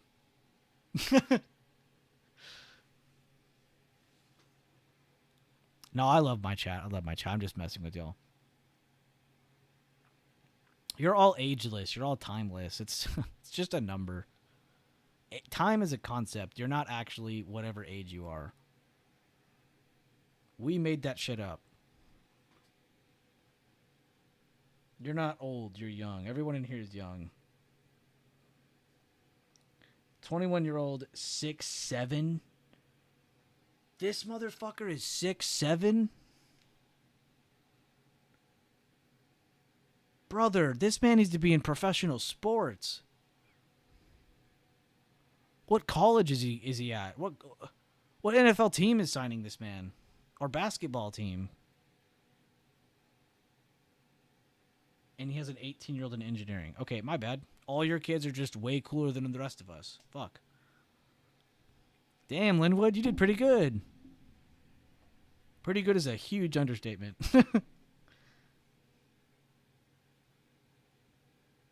Dude, yeah, why didn't we go long on Linwood's breeding? That's crazy. Where is the market to go long on your sons? Wait, that sounded weird. Change the subject. Wait, your son's name is Lamar? Or you're talking about Lamar Jackson? Lamar tore his ACL and meniscus in high school? You have a son named Lamar, or are we talking about the Ravens quarterback?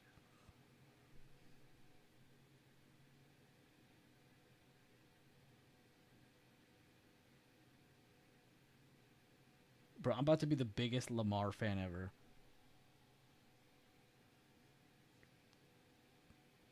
Damn, that's tough. I never asked y'all about y'all's kids, so I guess it's kind of like a surprise to me when I read this shit.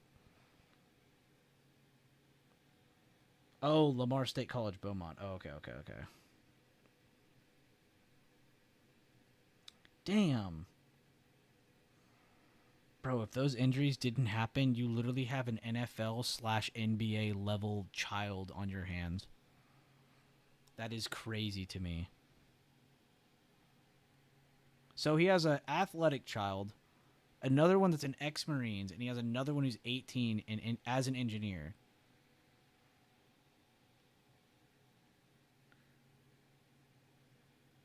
Calls on Linwood.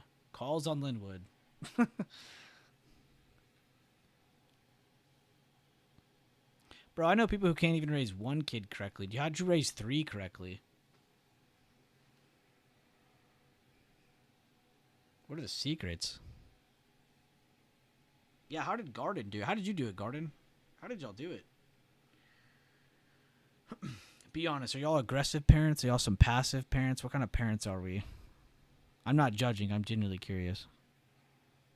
Are we the cool parent? Are we the parent every child loves? What's up? Is there a cool uncle in the family that is cooler than both of you? That figure is in every family.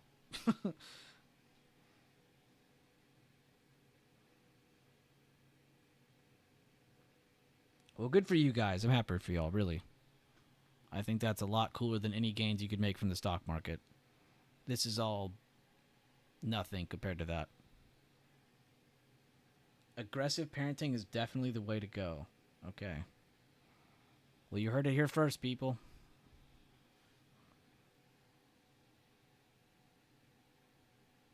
I thought you just asked Garden how old she was. I was about to be like, whoa. Then I read everything correctly. I was about to have to ban a mod, guys. Agreed with Garden. Okay, well, you guys heard it here first from Linwood and Garden.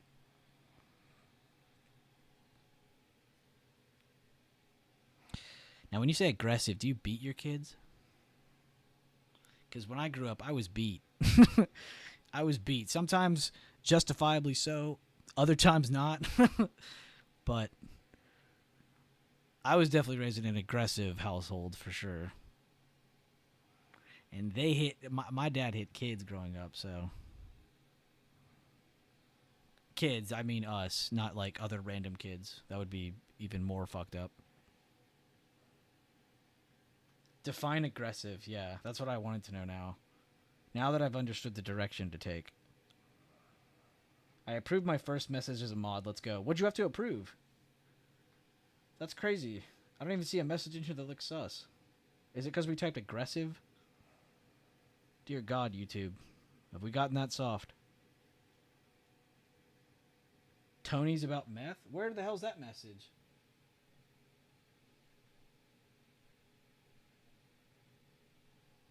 I didn't even read a message that said meth. Whatever, though. All drugs are allowed in this chat. Whatever gets you going. Whatever gets you up in the morning.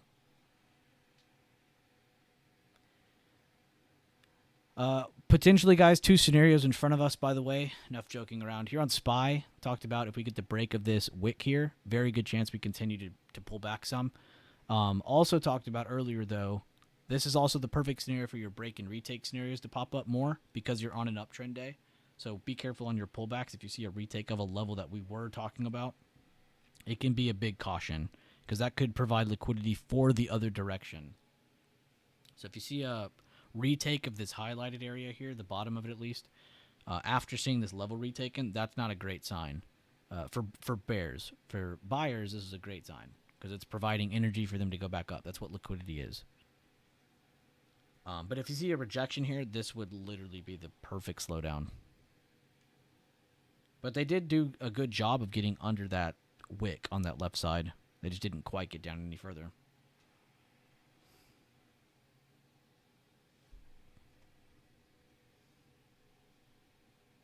No, he approved your message. He approved your message.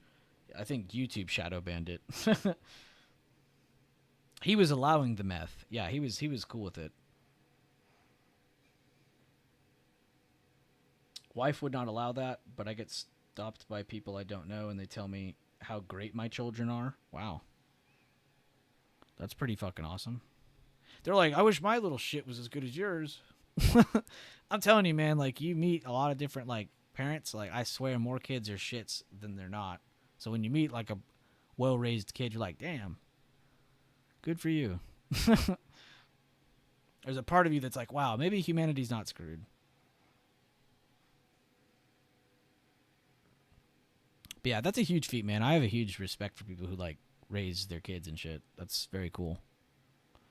My household was very different, but very, very cool when I see that. I said cool parenting. Oh. I didn't see that. I just didn't see it. That's pretty funny. Cool parenting will have your kids smoking. Dude, you're actually accurate as fuck, though. That's actually so accurate. I swear, any kid you know that had, like, cool parents, those kids smoke, like, whatever. Anything. Anything that could be smoked. That's actually pretty accurate.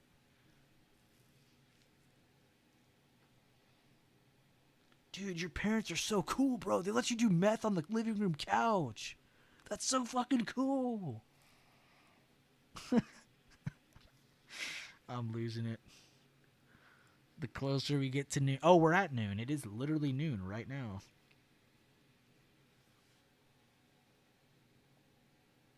Where does this need to reject for more bearish action? Pretty much anywhere in here would be fine, but this is not a good sign for you. I'm not gonna lie. The break and retake. I talked about this very subtly earlier when you first brought this up, because on an uptrend day, when you see these slowdowns, it's very possible to see these pop up, and it's to keep that bullish trend going. But it can't happen until you start to see more bearish like this, and it provides liquidity for it to go back up. So really, your last-ditch effort, honestly, would be for it not to break the all-time high again. But I do want you to know that it could just range during this lunchtime session. That's why I keep bringing that up. If you want other breakdowns on that, I have it right here.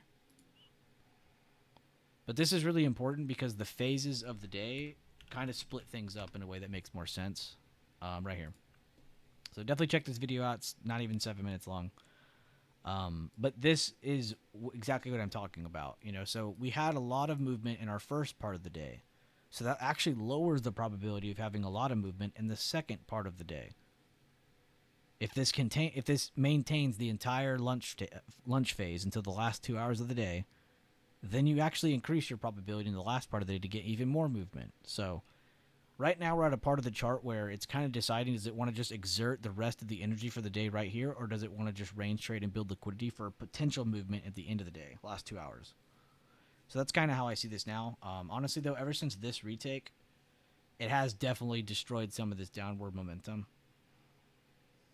It did good getting to this level, but it definitely stopped. So you kind of just need to see any kind of lower high for in this area for you. Any break over that, though, bro, and it's not looking too good. And honestly, this is not a good early sign for you either. Which I like to kind of take action on my early signs because it gets me out of the bigger moves, or out of the bigger losses. So, up to you. I'm not trying to tell you what to do. You're doing your thing. I'm just going over how I see it. I am not Jesus Christ. I can't tell you what will happen. I cannot tell you what to do. Lots of people let their younger kids get away with stuff because it doesn't seem worth the fight, going to bed on time, etc. And then try to get strict with the kids when kids get older. Man, not my house. Not my house at all. I think my family would have been complete if I was an only child. I think the stress of having more than one kid got to them, and it required swift action on their part, which didn't always work. My mom, I love my mom. I would kill somebody for my mom. My dad, might let that one slip. But I would murder an entire family to keep my mom. In-game, YouTube, in-game. We're just kidding. None of this would actually happen. Just joking. LOL. Rafflecopter. No problem, Tony. And sorry if I was pressuring you in any way. I really wasn't trying to. While you're in your trade, I try to keep myself completely non-biased when people are trying to go over their trades with me, because I'm not trying to like push you to keep holding it or push you to take profit, or I want you to do what you want to do.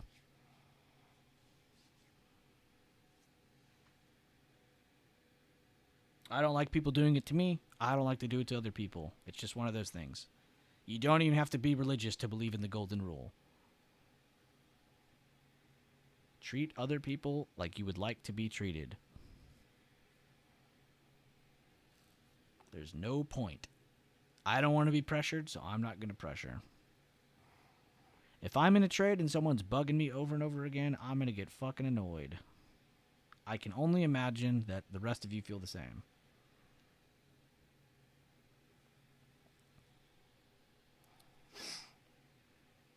I think that's also why I like our system. It's the today's open, the previous day 50%. Like, it provides things to be biased from. So I can always have a clear answer. It's not like, oh, well, I think it's going to go up. Well, it's not what I think. It's what I'm going off of my chart. Fuck what I think. Fuck what I believe.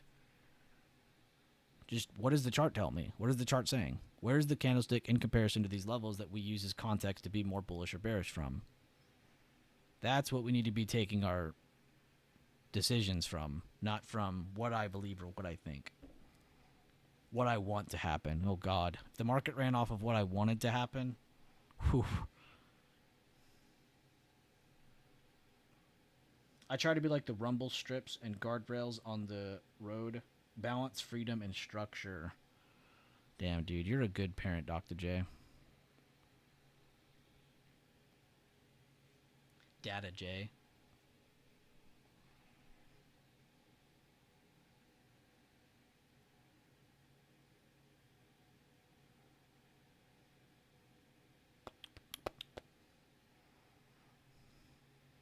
No, thank you.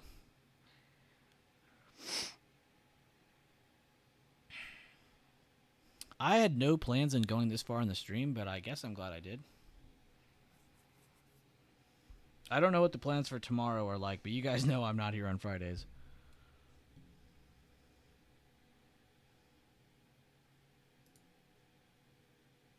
To be honest, I haven't been here a lot of Thursdays either.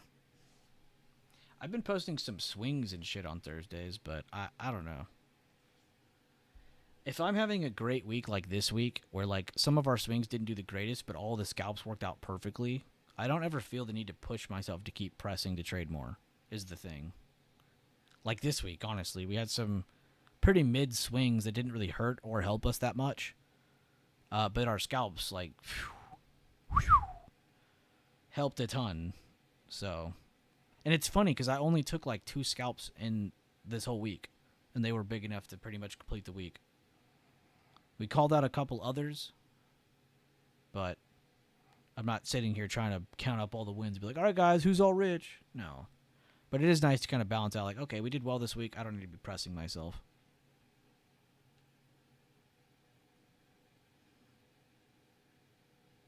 Elon and oh yeah, they are definitely in a race. And Tobias, yeah, and Tobias too. Tobias is like in the hidden race though. Like they don't even know he's there.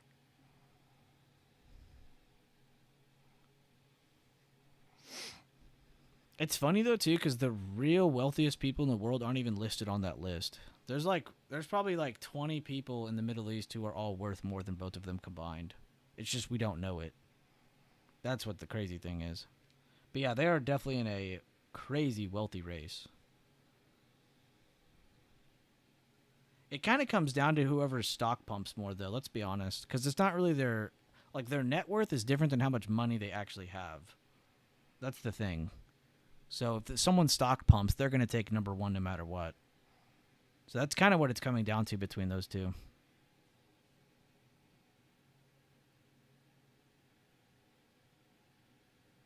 Tobias, OpenAI. Yeah, the guy in our chat. Yeah, that's him. I wish. No, we're just messing because we like Tobias. He's like our average wealthy person in all of our minds. Who comes down to like talk to us bottom feeders every now and then. To let us know what's going on above the clouds. Thank you for streaming. Looking forward to what happens after the 2 p.m. with the Fed. Oh, yeah, the Fed notes today. Yeah, we should see some volatility pick up at least some part of the day during that. That's in about a little under an hour. And thank you, Jennifer, for being here. I appreciate you. Thank you for being here. I loved our conversations. Hope to see you again. And have a great rest of your day. That is most important.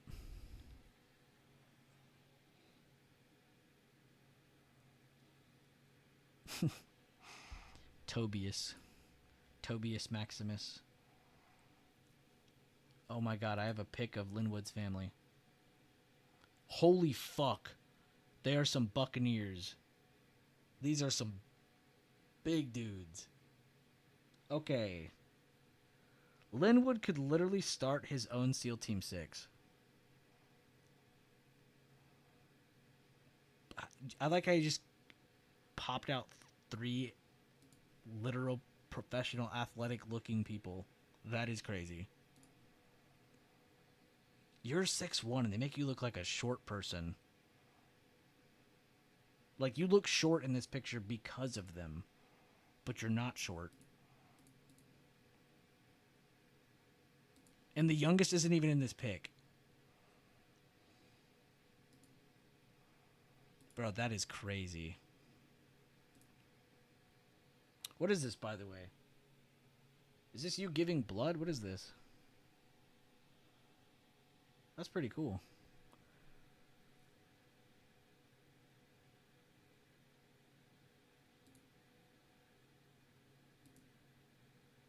Linwood giving blood.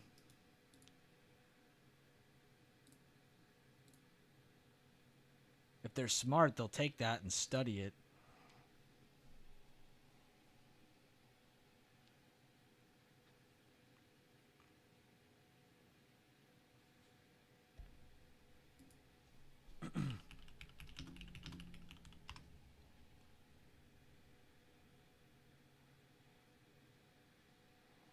Wait, that's you ringing the bell. That's you finishing cancer treatment? What?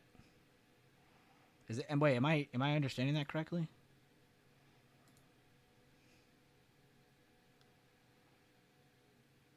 I don't want to jump to conclusions before I keep talking. What? Brother. You survived cancer treatment? Dude, no wonder you're a fucking buccaneer. That cancer wasn't nothing to you. Bro, you can spit out 6, 7 demons. Like, of course you'd beat that. Oh, not yet. My bad. Fuck. Shut up, Josh. Dude, good shit, though. That's pretty cool. I've only heard that term because I was related to someone who did the whole ringing the bell thing. I had no fucking clue what that meant till that happened. And I was like, oh, wow.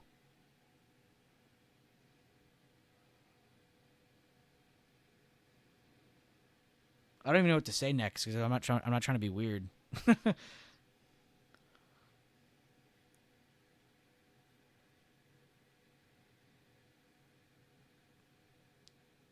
It's okay. I was in remission. Ringing the bell was false hope. Oh, okay. I see what you're saying. It's like too early to be like, oh, we beat it. Like, no, you still got more to do, but you did get past all the treatments, which is good. That's good in itself.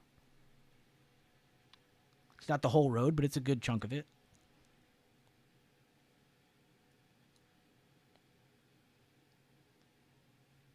Damn, so you're still fighting it technically to this very second.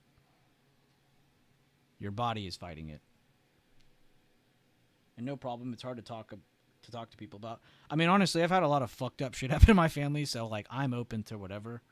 But I definitely want you to be comfortable. Don't even keep mentioning it if you don't want to talk about it. We'll just move on. You're back on chemo? Damn. Well, I'm sorry to hear that, but also at the same time, I'm happy to hear that because I know you're going to beat the shit out of it.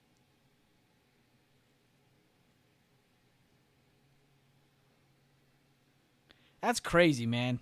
This man Linwood's been in our chat forever. I've never seen this man bitch, moan, cry about nothing. This man's dealing with cancer. And he's in here putting up the most positivity I've ever seen.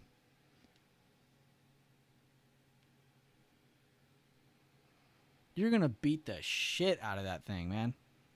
I'm honestly not even worried. Genuinely not even sweating. Bro, you spit out like 4 NFL level children. I think you got it. The strength is there. And I'm honestly happy you even shared that, man. I never knew that. Yeah, you never know what's going on behind the screens of every individual person. It's hard to track, too, because we got all these people in here. It's just like, you know, it's a lot. Bro, I'm sad and I'm happy to hear it because I know you're going to beat the shit out of it. It's going to be literally nothing.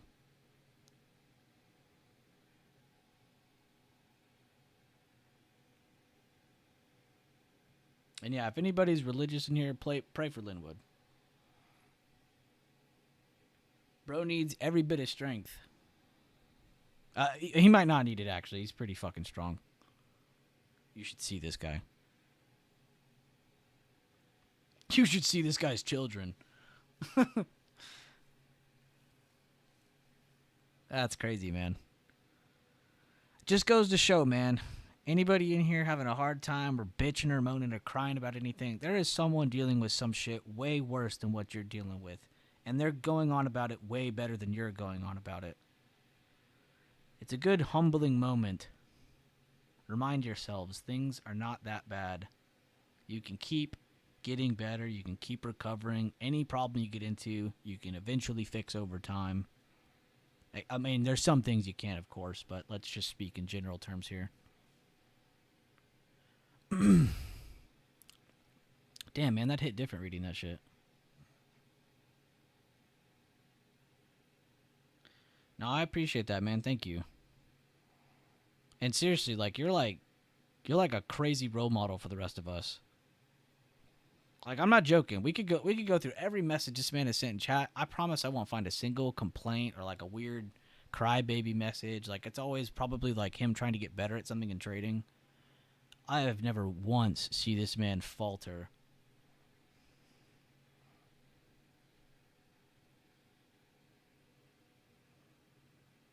Damn, man. You're a fucking real one. Very cool of you, too, to not, like, do the whole... And I'm not trying to sound weird here, but you know how people be with the whole pity party shit. I do appreciate you, like, kind of just being comfortable with everybody and then sharing it, you know, not just coming out and all that weird shit people do. You know what I mean. I'm not trying to dig into it all, but I think that speaks a lot about your character, Linwood.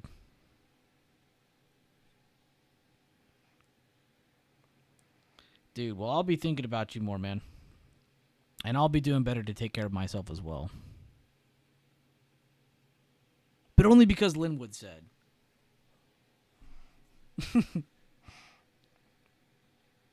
Damn.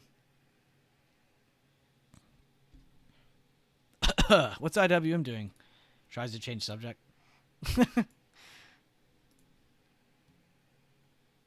Oh, I can remove these because I will forget to do that tomorrow. I don't think there's anything I can add to these charts today to help us tomorrow. I need more time to go by before I can fix any of these for the next day.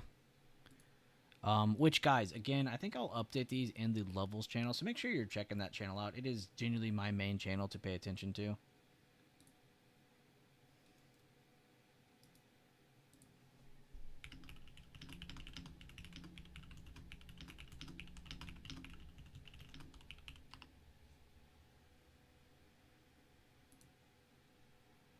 Nope, that's why I haven't posted about it much. I have pity parties and people who throw them. Yeah, I'm not going to pity you, bro. I'll be honest with you.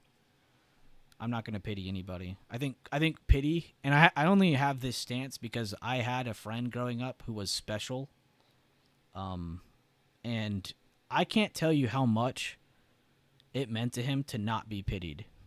Being pitied was like hell. So I'm not going to pity anybody. If anything, you just act normal around those people. They don't want to be treated differently. They want to be treated like any other person I would talk to. So I'm going to talk to you like you're some average person in my chat. I'm not going to treat you any different. I will be thinking about you a lot more, that's for sure. But I've definitely learned from different groups of people that being pitied is probably worse than anything. It's probably even worse than being made fun of. Being pitied is just pointless.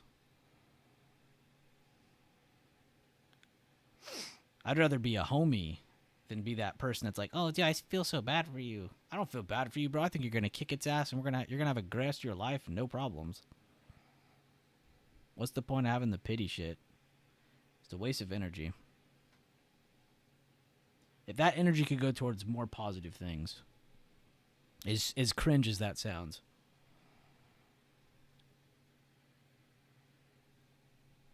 I pity the fool. Yeah, you only pity the fool. That's right. We only pity the fool. I'm not comparing your condition, by the way, to, like, special people. I'm just saying it's kind of the same category in terms of, like, how people get treated. It's not about pity this, pity that. Bro, just treat them normal.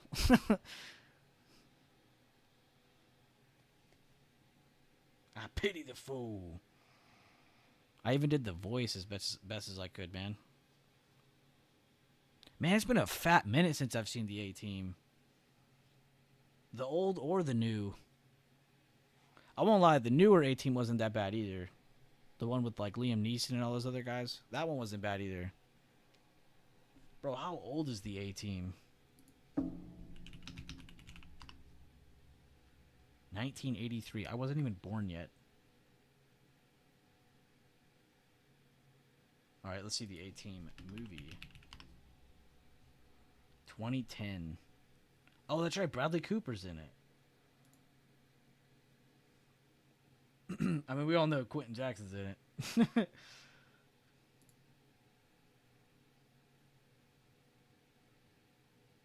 That guy has the funniest like YouTube shorts ever, or like clips of him, dude. Him bullshitting with his son. That guy is fucking hilarious.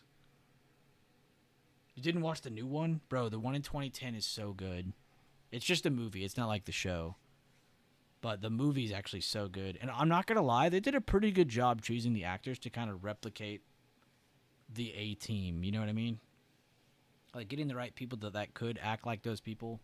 They actually chose some real, like the pilot who acts like he's like actually insane, but I mean he might actually be insane, but he like plays stupid, like, you know, that guy. They did such a good job choosing that guy. It was the guy that was in what's that alien movie where they come down and they're like immigrants, and then they're like, we want to kick them off the planet, and then one of them becomes one of them. What's the name of that movie?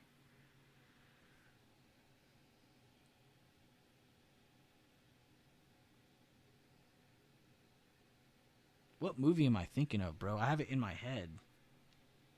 They're like those roach aliens, and we give them like a community to live inside. I forgot what the hell that movie's called.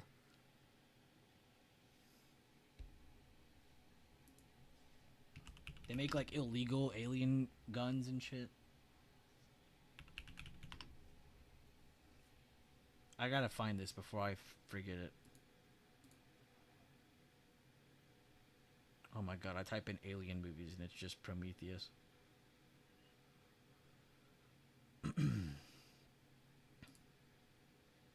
Dude, I can't get this movie out of my head. What is it called?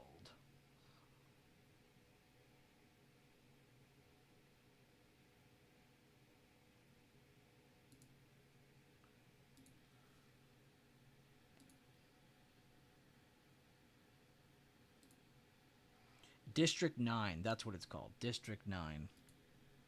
That's the movie I'm thinking of.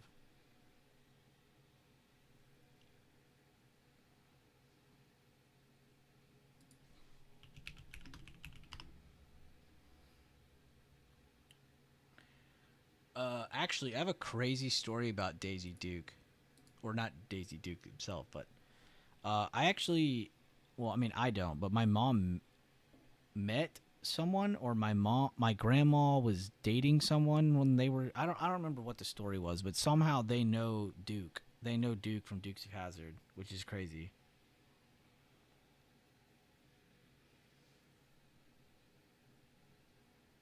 The V miniseries, they were lizard people, I believe.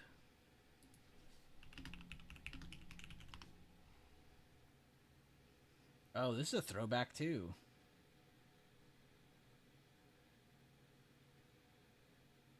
Damn, bro, TV used to be so freaking good. Bro, when I was a kid and I went to my grandparents' house, I would always turn on MASH. And I would just fall asleep to MASH. You have a crazy story about Daisy Duke? Okay, we gotta know. I need to know. All stories are welcome.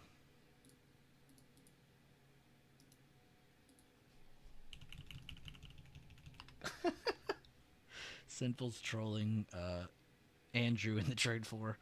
Andrew was one of the first people who called out AMD, and he's been holding it for a good majority of this year, and he is benefiting heavily from it.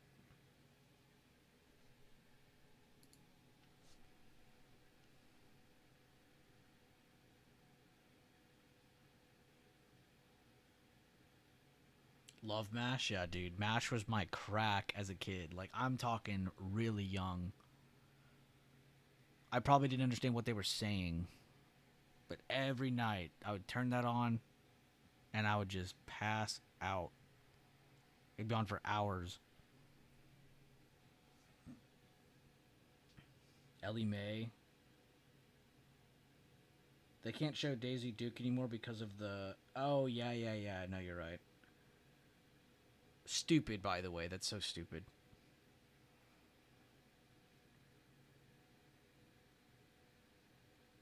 My mic picked up you talking. I hope I didn't say anything too bad out loud. You're like in an office space and there's like people around you and like, what the hell's going on? Still, wait, was there actually going to be a sequel? Don't lie to me. I will be so excited if that's true. There was actually supposed to be a sequel to that? I mean, I saw where they could have done a sequel. I'm not saying like there wasn't like an open road for it, but is that actually true?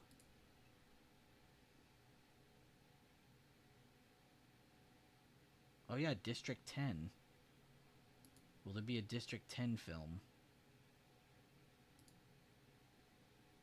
Rumors? Ooh.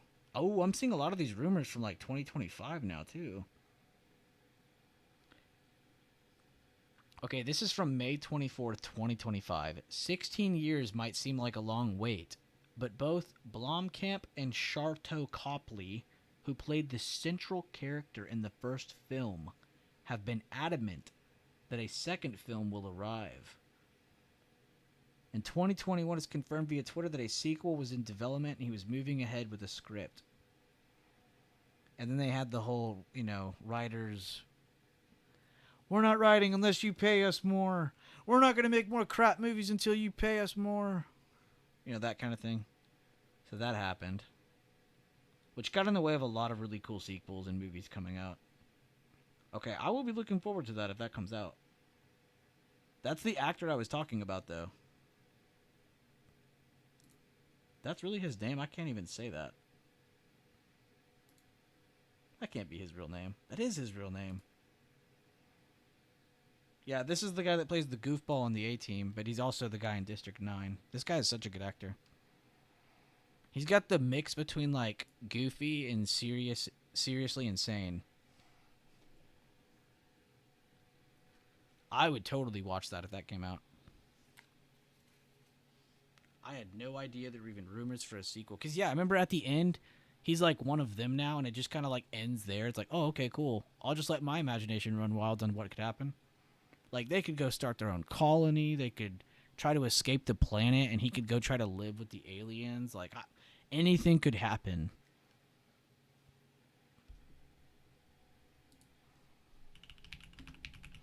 Honestly, if you like that movie, you would really like this movie. Have you seen the movie Chappie? If you haven't seen the movie Chappie, but you like District 9, you will love Chappie. Chappie is pretty good. I don't know how they kept that PG-13. Oh, no, it is rated R. Never mind. I was like, no way it is. Had to double check that. But yeah, that robot movie is pretty good. There's a pretty good one on Apple as well, but who the hell owns Apple TV? Besides the people who have like a free subscription from like getting it like 3 months ago or something. I don't know anybody who actively clicks on Apple TV. They have some bangers on there though. That's the scary part.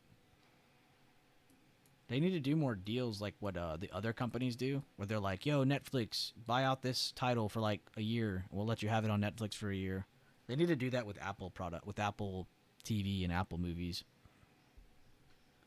If Apple wants to promote their own, thing. Because that's a really big way. Like, Hulu does that with Netflix a lot. I know they go back and forth with titles like that. Like, HBO does it, too. They'll be like, yeah, Netflix, you can have this show for, like, a month or two. And they pay them whatever amount. I don't know how all the background dealings of it work, but it's definitely a thing. Apple needs to do that, though. Did anyone see the Planet Earth thing where they went back in time using like AI and like reconstructed how dinosaurs actually looked? Did anyone see that? That shit was actually crazy to watch. They were actually able to show you exactly what colors and how dinosaurs actually looked. Not how you and me see them in like books and stuff. Which is actually very similar, but it is pretty impressive that Apple was able to do that. They paid a lot of money to do that, too. I think stuff like that's kind of cool. It'll have you falling asleep if you watch it all, but it's pretty good.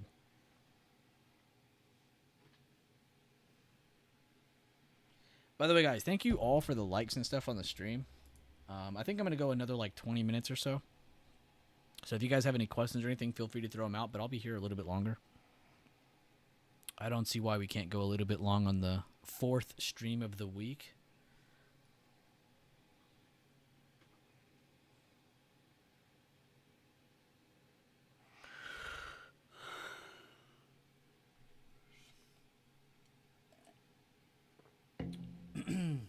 Shout out to Tony for donating, and shout out to all of you for dropping likes on the stream. Seriously, I can't thank y'all enough. It is very, very cool.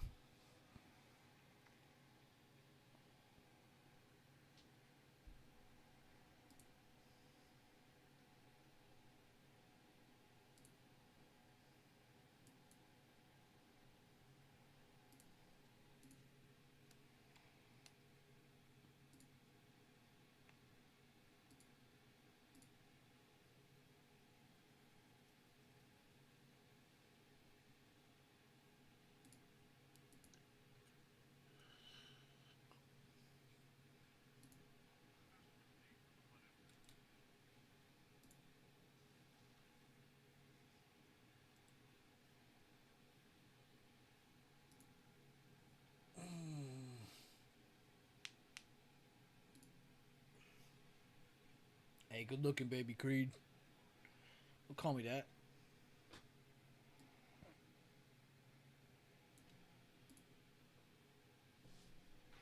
That reminds me of the Marvel series that were on Netflix, but now on Disney Plus: Daredevil, Punisher, Luke Cage, Jessica Jones, and the combined one. Some of them were really good.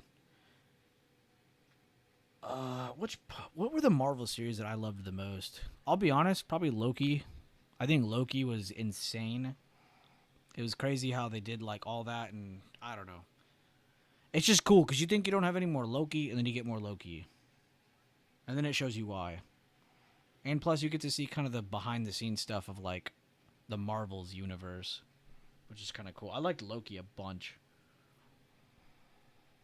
I'm trying to think of another one I really fucked with. That was definitely the one I liked the most.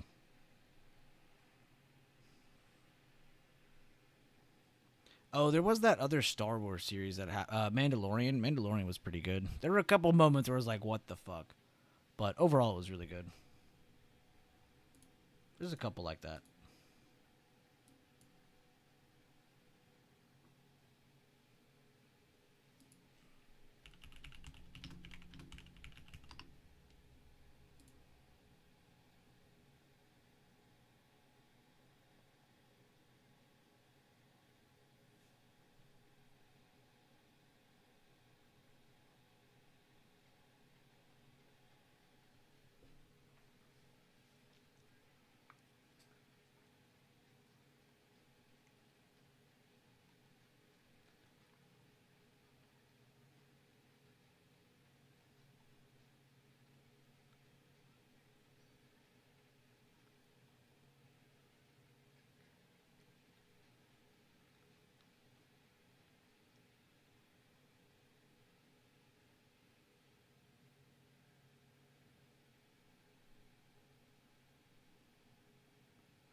Dude, I have this Kendrick Lamar song stuck in my head. I haven't even been listening to it.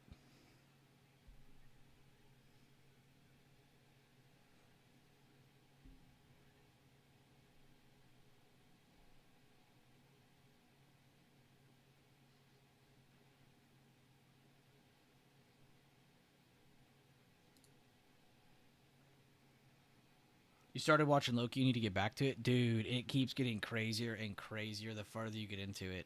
And it's actually nuts because a lot of this stuff was actually written about a long time ago. The whole, there's a whole behind the scenes of the universe of Marvel, and it's so fucking deep. Like, the Watcher, just wait. Like, that is an actual character that existed forever. And you just now get to see it. And there was actually glimmers of it in the Marvel cartoon thing where they did like small skits of like things that didn't actually happen, but they were like part of other multiverse. I thought that shit was deep.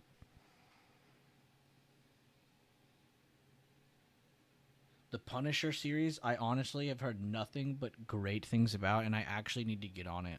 Because that was one of the first like action movies I really fucked with as a kid. Was the original Punisher. That movie was so freaking good. And then they had like more Punishers made with other people, but this latest one though, I definitely need to watch it because I've heard nothing but great things about it. I've been trying to catch up on Dragon Ball Z, if we're being honest.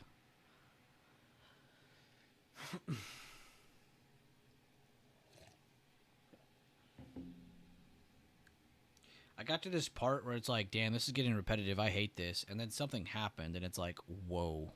And it just changed everything.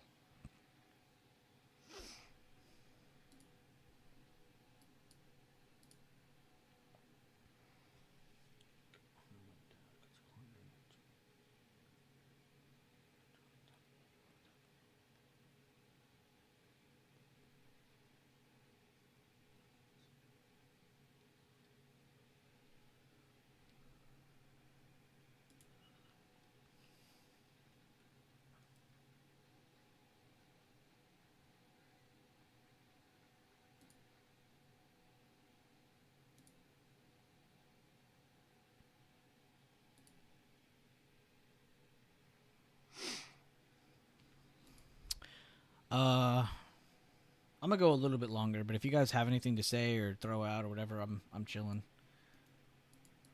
I need to read something real quick.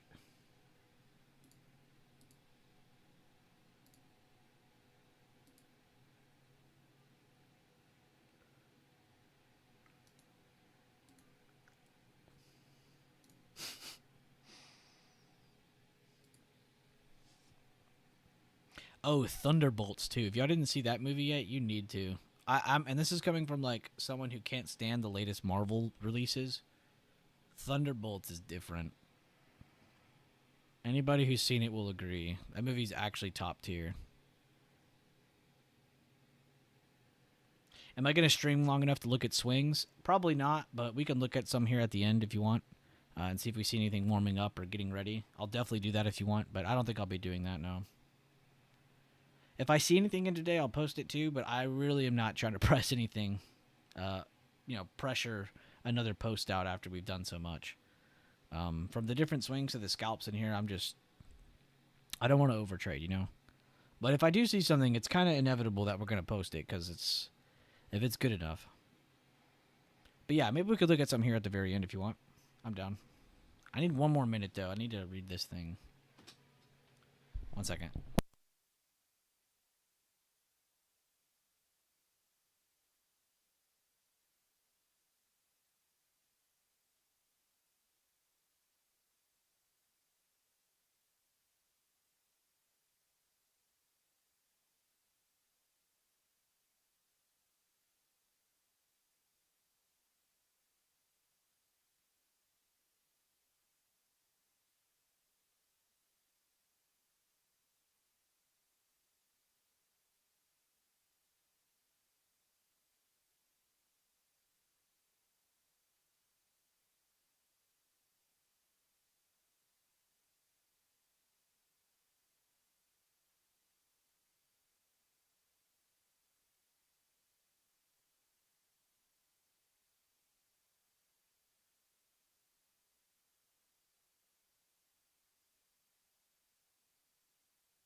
All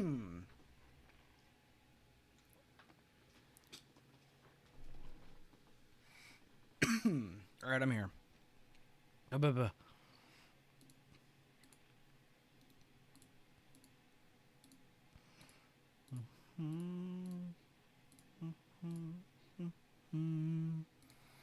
really glad I figured that out because I don't have to like open these up anymore. Holy shit, they just updated.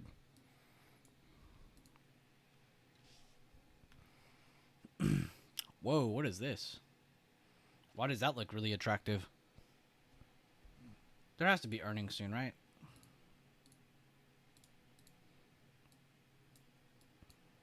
That's not anything I was trying to do.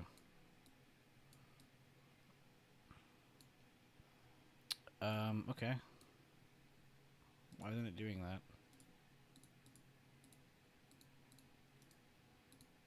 There we go. I was like, man, there's got to be earnings soon. Their last one was like last quarter. End of month. That's an interesting find. Got to zoom out, of course, so we can see where this is even at on its chart. Throw up some emerging candles because we're lazy.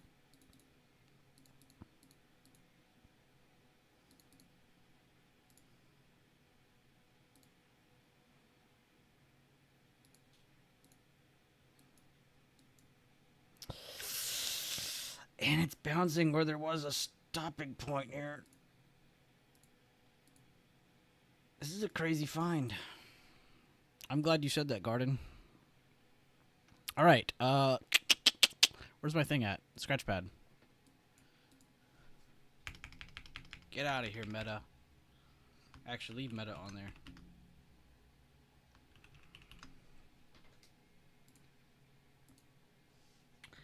I need to, like, post that so we can have that, like, so I can 100% remember it. I'm gonna forget if we don't.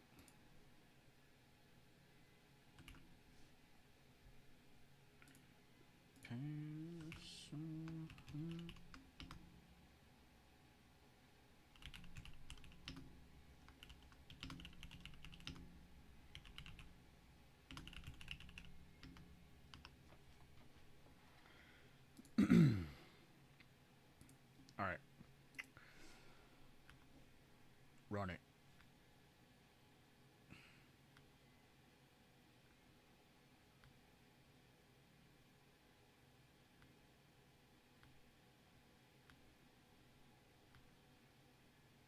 What the hell happened to Pfizer? Oh, they're about to have earnings. Anytime I see a sharp move and there's earnings there, it's most likely anticipation price action. You can connect almost all of it to buy the rumor, sell the news type mindset. Tesla's a weird one. This could be another pop-up chart because you got all these. You got a grind up followed by a higher low here, and it failed to move lower even after a higher open liquidity grab like that. I mean, that's a lot of fear building into that chart. Failed to push lower. That's a good short-term potential watch, Tesla. I don't know if I'd swing it, but... Oh, TXN. Oh, my God. I've been wanting to swing you for so long. Okay, thank you.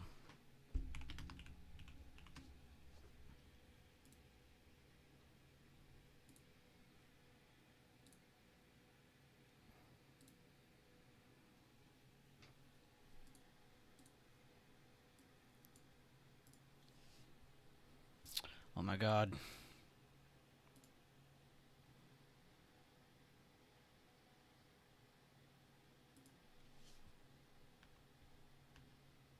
Without EMAs, this is actually so fun to look at. Those damn bank charts.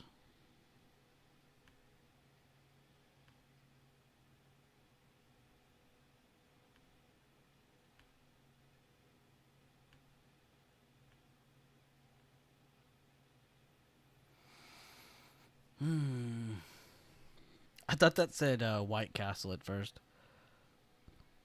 I just saw Castle and the American in me thought it said White Castle.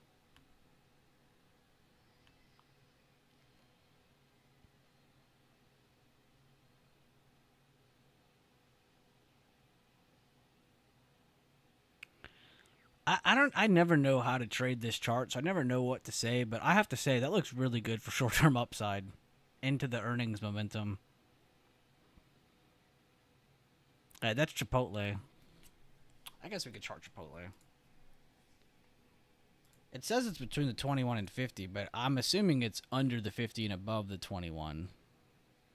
That has to be where that's sitting. Let's just test that. Okay, it is. I was about to say. That's how that looks, so let's just double confirm it.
I should draw that backwards.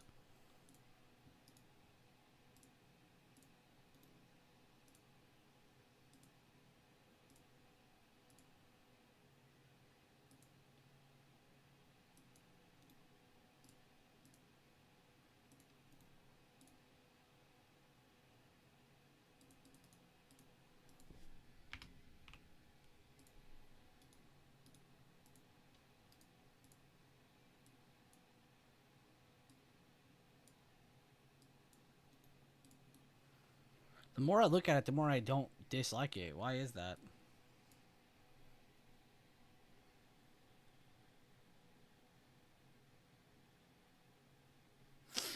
Alright, well, I guess I'll add the CMG to this little list. Also, I'm not the first person to bring this up. I do remember when we looked at it with the scanners, I think it was the other day, or maybe it was last week. What's his name? Alst. My boy Alst. Also talked about CMG.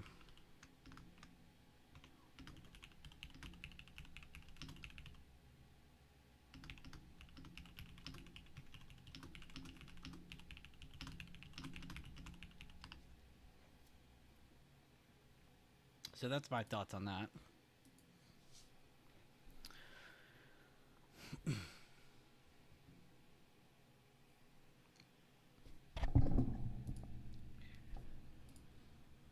We really are at 32 likes. You aren't joking. That's pretty insane, actually.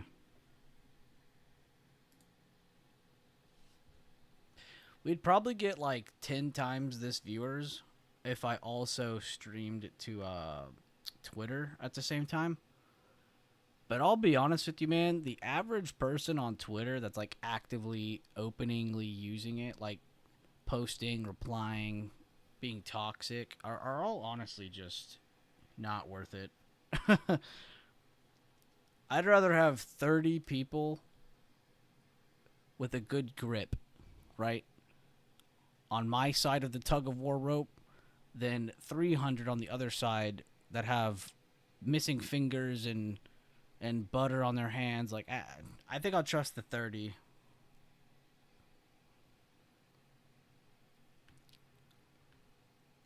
We would probably get some pretty crazy numbers though on X, but I think the quality of people would definitely go down.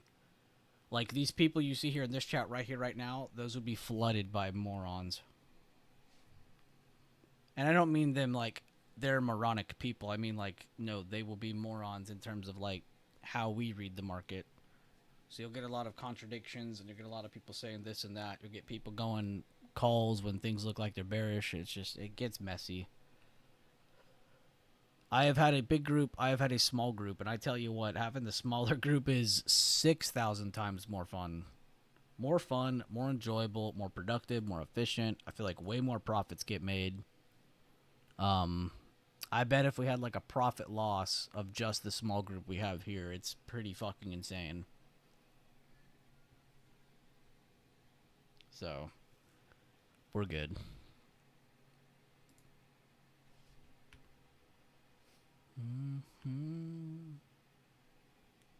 Oh, by the way, the guy copying my system on Twitter did not reply to me. Go figure.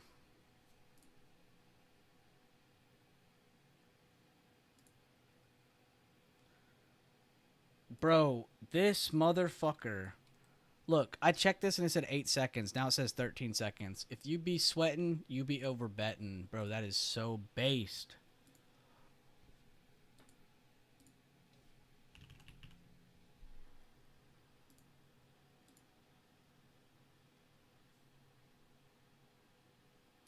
How did he do that? I just checked Twitter for like the second time today, and I caught that tweet as it was posted. Oh, I do need to repost this. I need to be better about that. This is a very important playlist. If you be sweating, you be over betting. Bookmark that one. Yeah, shout out Ace. I love Ace. He's a man of many sides.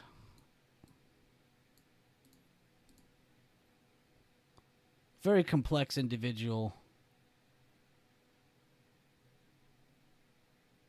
I wish he wasn't so busy at work, man. He could be here way more. Y'all would have a lot more fun if Ace was here more. I know I would too. I fucking love Ace.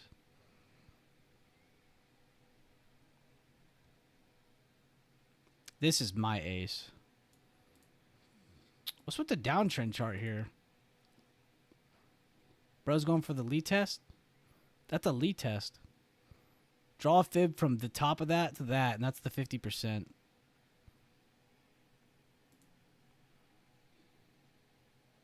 Yeah, I don't want no scrubs, exactly.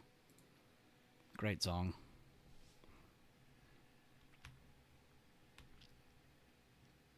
I honestly don't mind scrubs, but like our scrubs are still above the level of your average scrub, if that makes sense. And I'm not meaning to call people scrubs, but you know what I mean. Someone who's newer in here, give them a month. They will be past your average noob by a lot. Will they be rich? No, I'm not promising anybody that. That would be stupid to promise someone that. If you follow me, you're going to get generational wealth for years to come. No. If you see someone too like posting like gains like that all the time to entice people to join, that should scare you. You should want to entice people with reasoning. And then reasonable people will follow. And maybe even come in here and make things better. Many examples of that. Username, Leland. I could go on. There's a ton of people, though, that have shown up and didn't take away. They added to. They added to the quality that was already here. And that's what we need to see. Not taking away, but adding to. No egotistical weird shit either. Take your losses like a man or woman, whatever you are.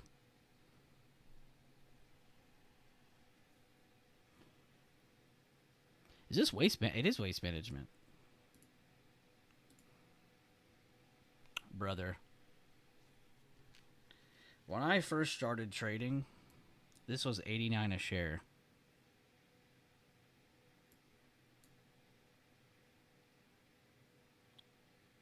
Like, I was still plumbing during this.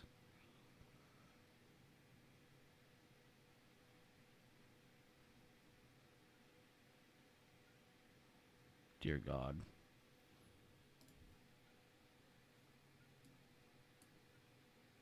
Whoa, what is this chart? Monthly looks crazy on this. Weekly. Whoa, whoa, whoa, whoa, whoa.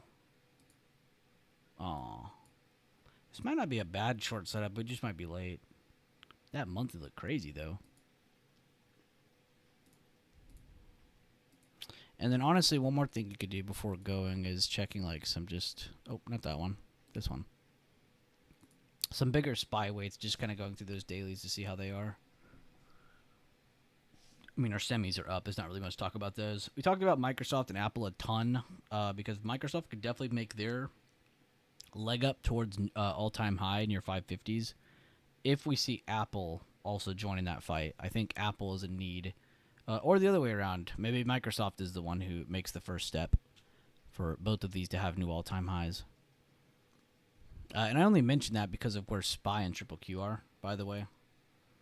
I mean, these are... They made a new all-time high today, but it was just for a quick moment. But we're sitting in a part of the chart where it's like, we're literally just a higher open away from just going more and more and more. And to be fair... The more and more move has already started since yesterday. Since we didn't break this, buyers have had no reason but to step up. Sellers have nothing to take away from here except maybe showing weakness near all-time highs. That's not a lot to bite off of for your macro.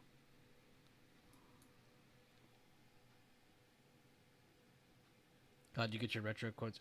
I won't lie. I have all right knowledge of like the classics, I'll be honest, but you might catch me on a couple that I don't know. But I'm pretty good about that.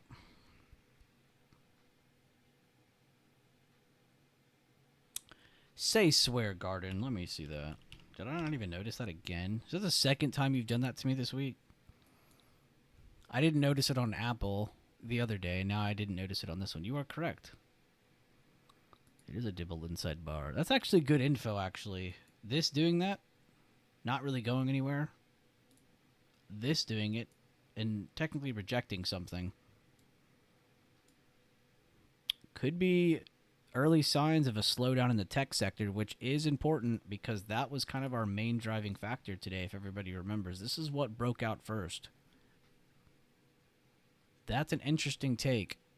Now, to be fair, AMD and NVIDIA... By the way, where is AMD on the XOK sector now? Because back in my heyday, they were pretty far down. I would like to assume they're stepping up finally. Oh my god, they're top 10. Let's go. Bro, when I first started streaming, and I talked about weights like I do now, because I've never not talked about weights the way I do, this was not even near top 10. Like, people would bring up AMD, and we would love to trade it because it's AMD, but it was never a big weight. I'm genuinely proud to see it in the top 10. At number 7. Looking to take over Oracle, maybe. That would be cool. Go catch NVIDIA up there at almost 15% of the tech sector. It's crazy. So what's a third of 15? Like 5? So you could essentially say NVIDIA is like 5% of SPY. That's crazy to say out loud.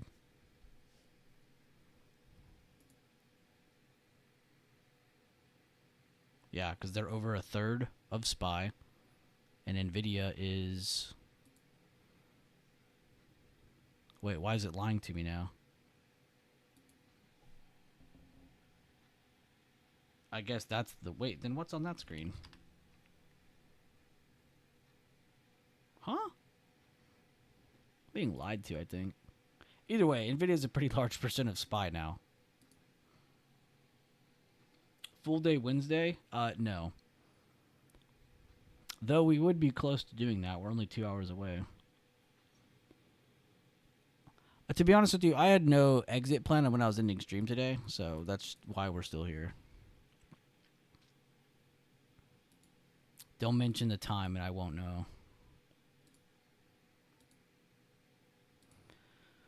I've been getting busier on like Thursdays and Fridays though because of my puppy. I've been taking hardcore care of my puppy. I don't just take care of it too, dude. We play a shit ton. That dog is so much fun. It's the life I needed.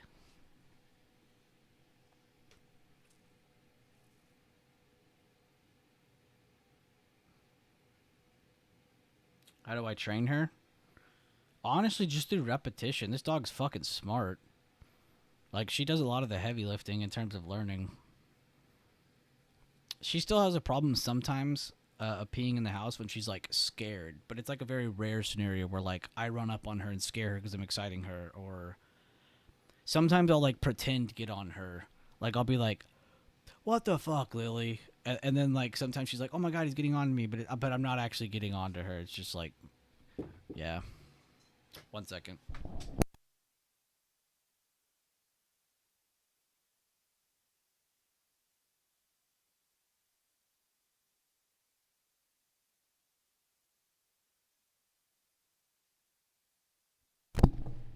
Sorry, I am here now. What was I saying? Oh, Lily.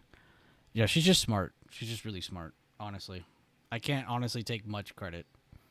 You just put her through a little repetition and she learns. Now, if I had a dumber dog, I don't know what I'd be doing. But she's really smart.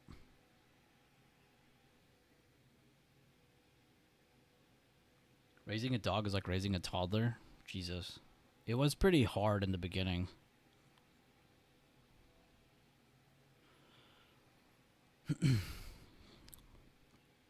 She loves playing fetch.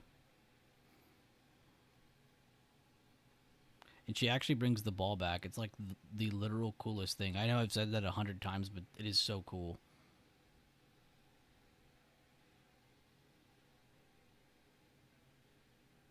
Smart dogs can be a handful. Yeah, I think I'm screwed when she gets older. She's not even a year old yet. She was born in April.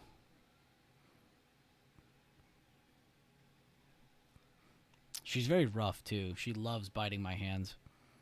but only when like I'm playing, like when she thinks we're playing or something. She doesn't just run up and bite you. But she loves biting my hands. She's very rough. And when she gets a toy, oh my god, when she's excited about like getting a sock or a stick, dude, there's a literal smile on her face. A literal smile on a dog is the coolest looking thing.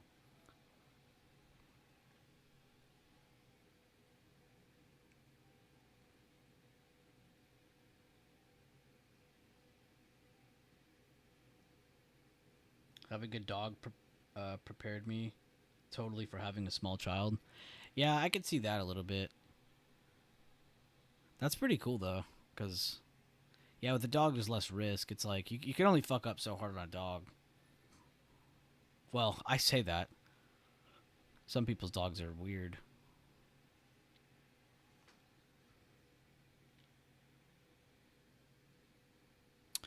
But yeah, also I don't understand why people think what's the word I'm looking for?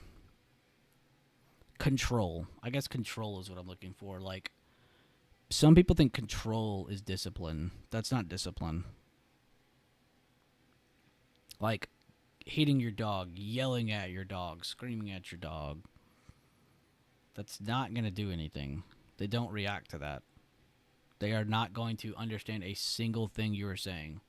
They are just going to think you hate them. And that is a horrible thing to do to your dog. There's ways of disciplining, but a lot of people like to rule through fear. That shit's fucked up. That's why dogs sometimes don't like explore beyond whatever they're doing then, you know, because it's like you're making. It's like the whole thing with elephants. You know how like where they like when they're born they put the thing in the ground and they put the rope around their thing to make them think they can't walk away, even though they could definitely rip that shit out of the ground and walk away. It's like that. It's like, that's not training, bro. That's literally just ruling out of fear. Don't rule your dog out of fear. Don't rule your kids out of fear or anger. It's just fucked up.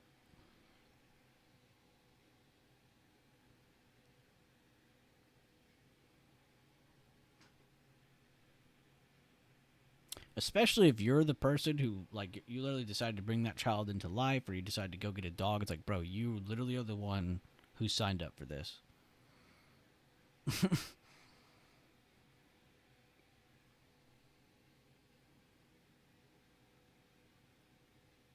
And it works short term, but very, like you said, very counterproductive long term. It's like, nice. I bet when you walk in the room, your dog walks out of the room. When I walk in the room, my dog gets fucking excited, jumps up. Oh, dude, she can jump high now, too. It's scary. And she's really good at walking on two. Like, she really, really likes walking on two. I don't know why. Like, if she can put her top paws on your side or on something next to her, she will. She's too good walking on 2 feet. I've seen her, like, stumble and, like, catch herself and like remain on the 2 feet too. It's like, bro, you're a dog. What are you doing? Why are you doing this? But yeah, that's Lily. Little goofball. Actually, I need to see where she is.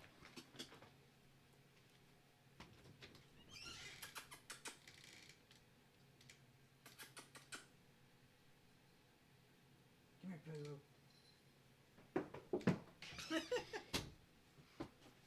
I went like this. She fucking hauled ass across the house. How you doing? What you been up to? What are you doing? Hmm?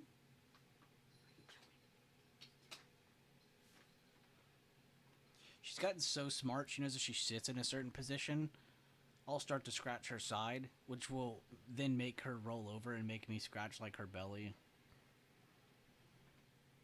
You're just so smart.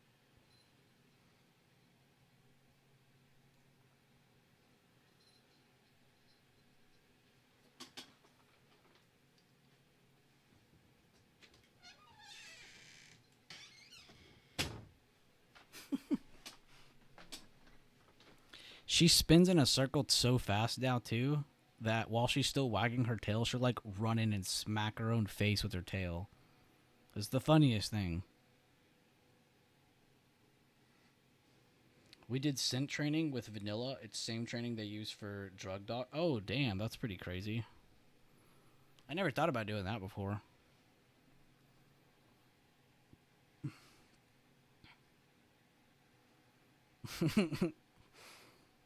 Honestly, my dog's so smart. I could probably actually do that.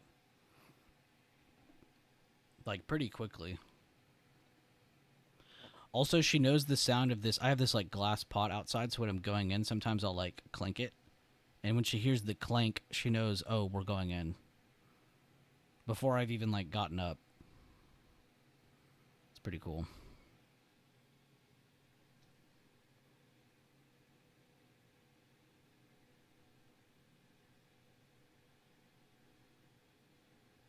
The Rescue Bios offers interesting classes.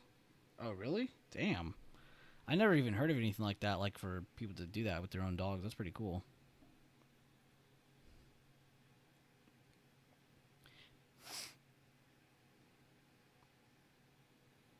Train your dog to attack your children that are outside too long.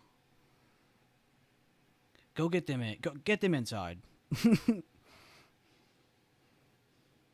Good dog.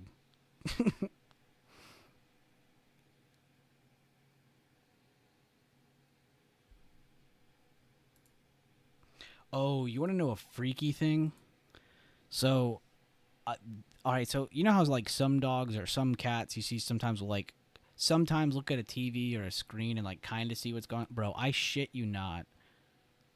If I put a dog on the screen, she watches it. If I have like I've had like a couple war movies playing, and she'll just like stare at it when there's like a ship going across the ocean or something. It's like, what the hell? Like all I can notice her watching it. Like, what is going on? Can't you only see black and white?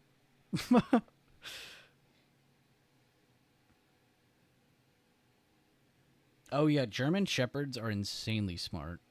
I've seen so many videos of, like, a German Shepherd literally, like, taking care of a human child. Have my kids, they get too far away? Yeah, I believe it. I believe it. Those dogs are smart. My dog's got like a golden retriever, but like she's like smart kind of sense to her. It's weird. Because I know some golden retrievers are goofy, but a lot of them are kind of smart. They know what they're doing. They're just a little goofy.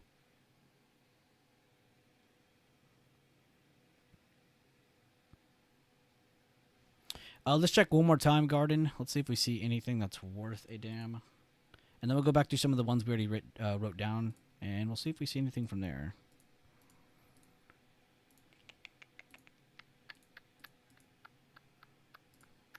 What's everyone up to right now? You guys all at work? Are you guys chilling? Did anybody get to eat lunch yet? I haven't yet. I'm sure I will here in about 20 minutes. Late lunch.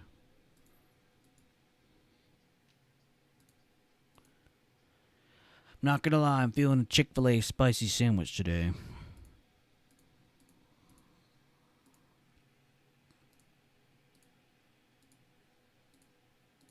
No pickles, of course.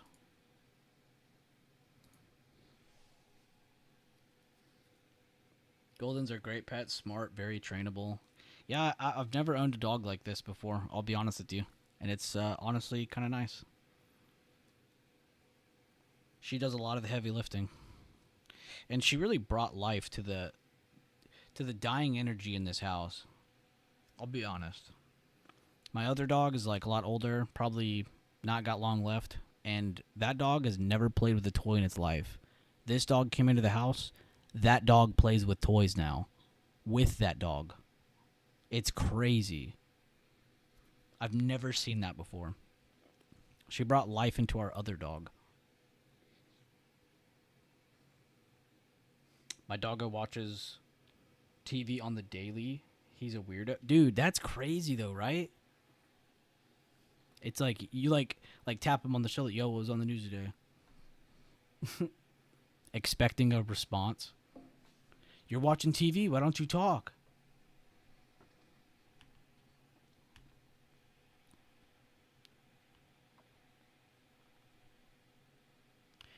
I'm not going to lie. Google is doing the same thing that happened the first time we traded it. It already did it, of course, but last time we swung trade this, it was from this candle to into this level here. So we did pretty good on that. Ever since then, we kind of left it alone because it looked like Google was going to just blast new all-time highs, but they actually did the exact same trade that we took from here to here. They gave entry here, but not a huge pullback. So minimal gains on that.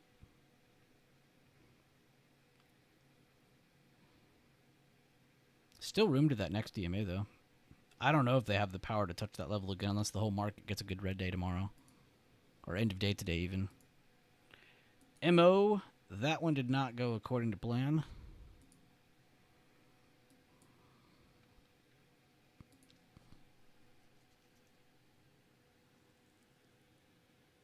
Pretty sure he's seen the Scooby-Doo movies more than anyone else. Jesus. Honestly, the best Scooby-Doo movie, if we're talking about like the animated ones, I gotta look them up.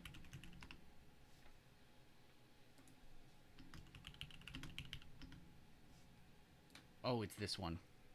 This is the best animated Scooby-Doo movie. Feel free to argue, but you're wrong. Scooby-Doo and the Cyber Chase. I can't believe it's a video game, too. I didn't even know that. But the movie... Why does it say game?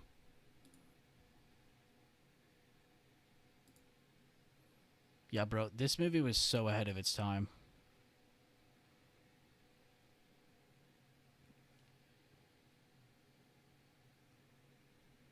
Your dog should watch this next. Tell him to watch Cyber Chase next.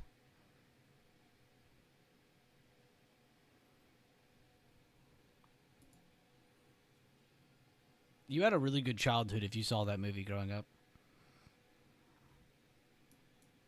Pfizer, like I said earlier, does look enticing, but has it already made some of its move with an inside bar impending? Potentially.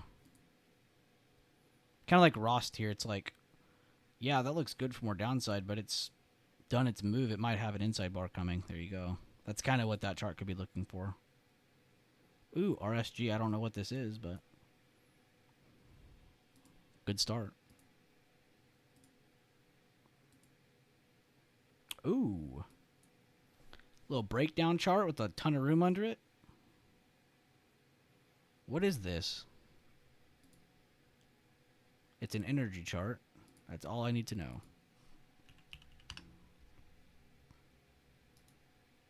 By the way, guys, if you don't know a company like I did just now, really all you need to click on is analyze, and then what sector is it in? At least give yourself that information. You don't need to read all this. I don't need to know what they do. Their energy. Done. We're not rocket scientists. I'm not going to suddenly break down the financial statements of this company. Like,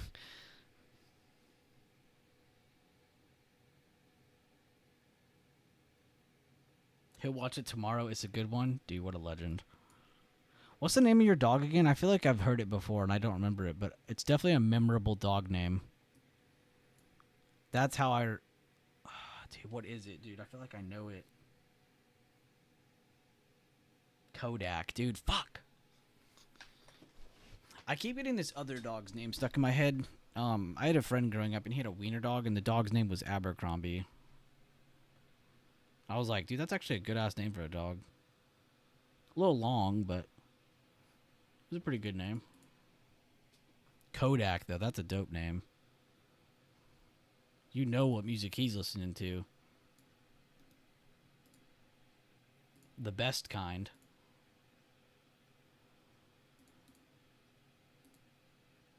Actually, real quick, what does this chart look like on the other time frames? Oh, holy. It's done this a few times. That was 2000.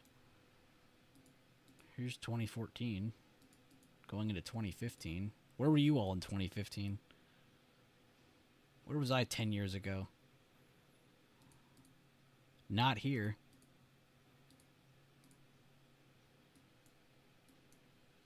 I don't know if we should mark that one, actually. That one, like, just happened. We'll give that time.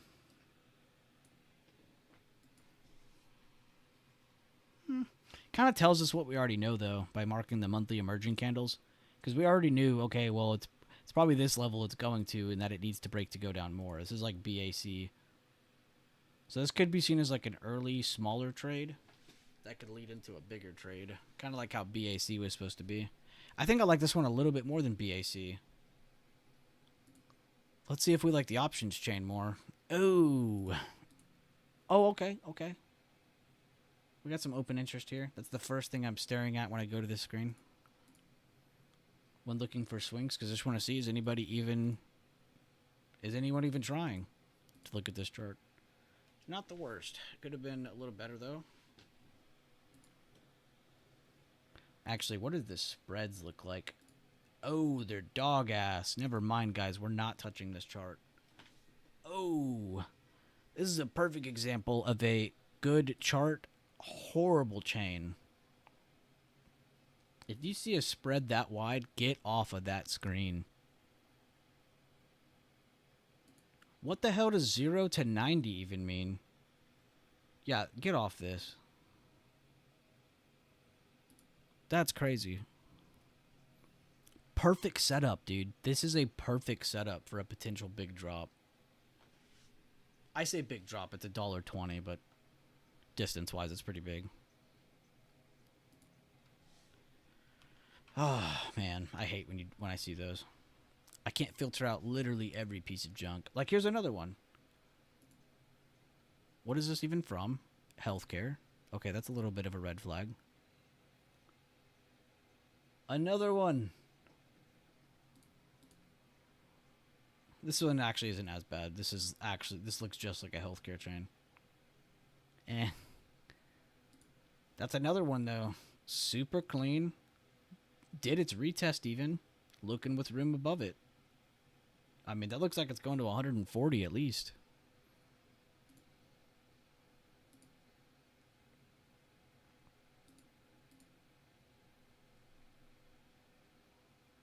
Oh, I guess the 140 isn't the worst, actually. That'd be a bit risky, though, because I'm not a big fan of these spreads. That's disgusting. I think I threw up in my mouth a little bit looking at that. Ooh, what is this? Oh, we're about to see another shit chain, aren't we? Oh, look. That's a great sign. Only 6 expirations. Yeah, no. Another good one, though, we could back test with the setup on. There's always going to be plenty of those.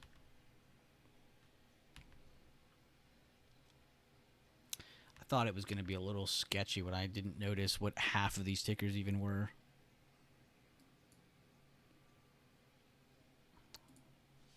Possible downside on BKR, maybe even an inside bar tomorrow.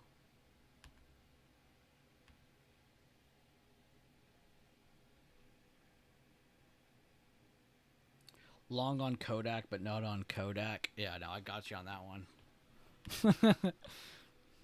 On Kodiak. How are they doing? Eastman Kodak.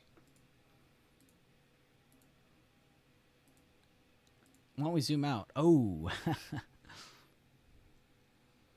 Ouch. Off that chart instantly. Alright, let's go through some of these again. Oh, White Castle looking good. CCI. Not actually White Castle. Chipotle, that was on the list that we put on there. This is an energy stock I actually know of. So that'd be 2 bearish energy charts we see.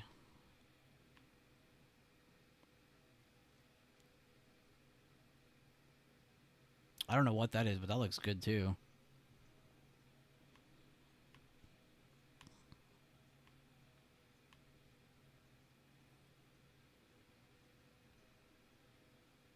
Oh, I thought that said HBO for a second. HBO Max? That wouldn't even be possible.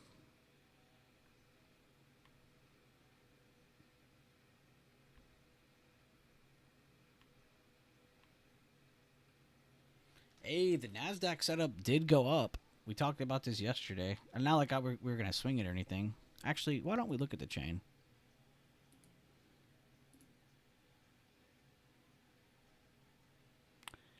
It looks like if you're not trading literally at the money, you're not trading this. Yeah, or just not trading this.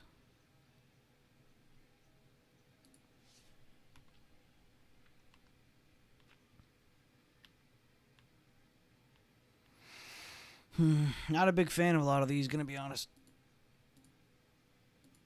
Check our scratch pad one more time.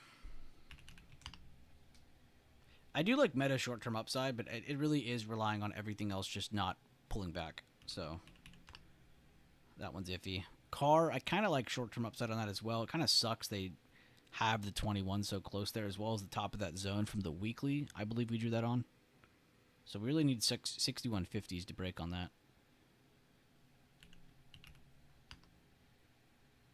TXN, I just like the semiconductor momentum up. And this has a decent setup. And then honestly, the best setup, not even joking, is CMG.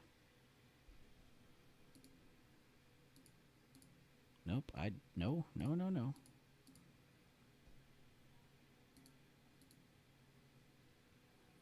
Options chain isn't evil. Okay, nice. What's up? Anybody have any trading history with CMG in here?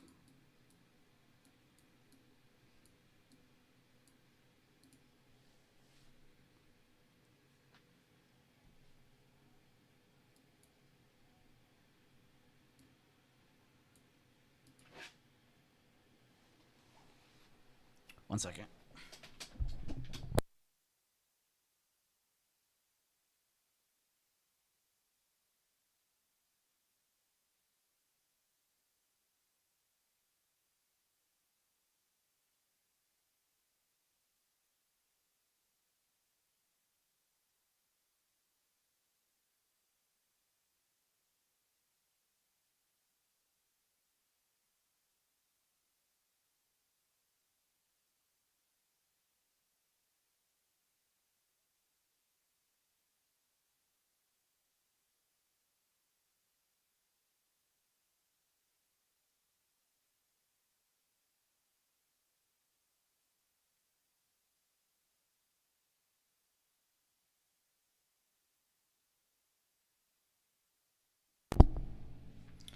Yo, what message got retracted?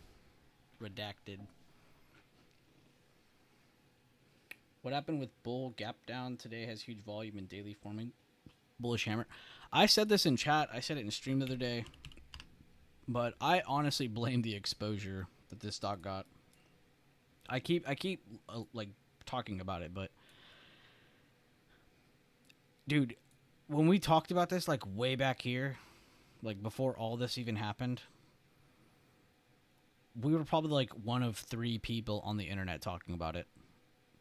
If you go onto Twitter right now, ever since this move has happened, I can't find a guy who isn't posting it. So I have to blame the exposure. I have to assume it's liquidity, and I don't normally blame things on that, but dude, this is a really good example of that kind of thing. I don't think it's 100% that. I'm just saying I think it majority is that. I blame the exposure this got. It's like SPAC stocks. Like SPAC stocks were like set up for success. Everyone was hell-bent on them, loved it, and then not a lot of them performed. I really see these as like smart money bullying dumb money plays. So I'm personally still holding this. Plus, I just like Webull a lot. Don't even have a Webull account right now, and I love Webull. That speaks volumes. I don't think it's going to do as great as like Robinhood. Robinhood did its thing and has been doing great. They make a ridiculous amount of money. And they honestly popularized like your average person wanting to trade. So like Robinhood going up makes sense. You know, there's a lot of power behind that. Does Webull have that effect? No. Do they make money? Yes. Do they have a lot of users? Yes. So it'll probably be a slower winner compared to your Robinhood chart, in my opinion. And that's just how I'm comparing the two.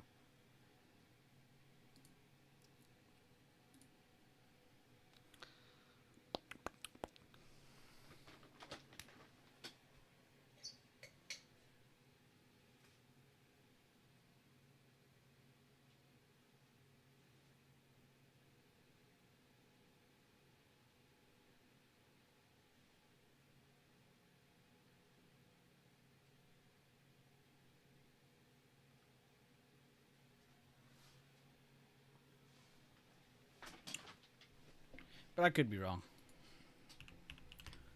CMG though, I'm not gonna lie, I kind of really like this setup.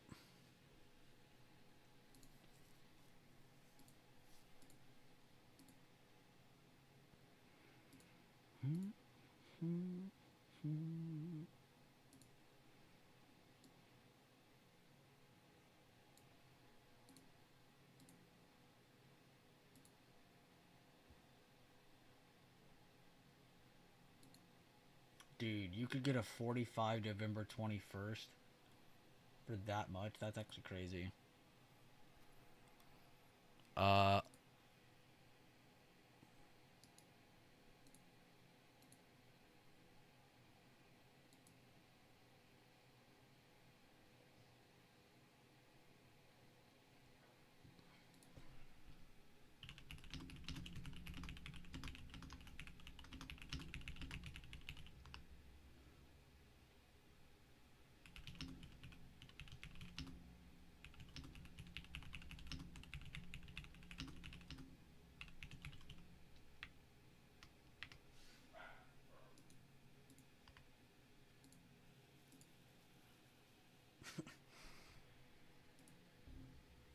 This might be the first time I've ever even thought about touching this chart.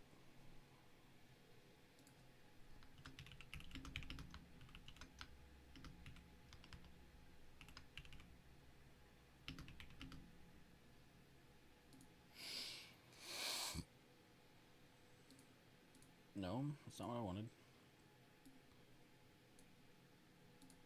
Zoro.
I'll be honest with you guys, I'm just going to get one of these because I've never traded this chart, but I have to go with this setup.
Wait, the open contract is only down that much?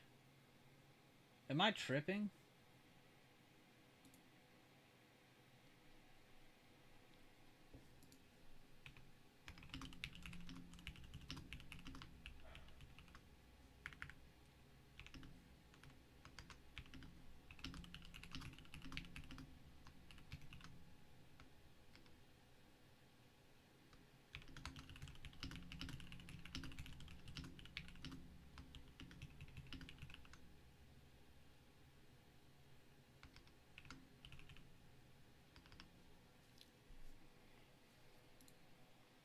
Huh. I guess I can't be mad that that play didn't work.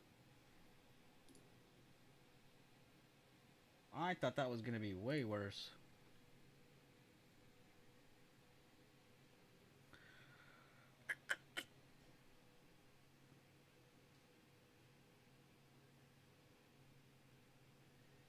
Bull has expensive contracts, good candidate to sell secured puts if you want to get shares. Oh, like if you get assigned, it actually gives you your premium and you get assigned.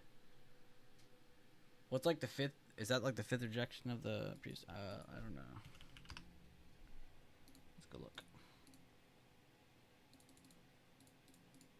Yeah, but it kind of makes sense because this is all-time high area, so we're kind of fighting with fire.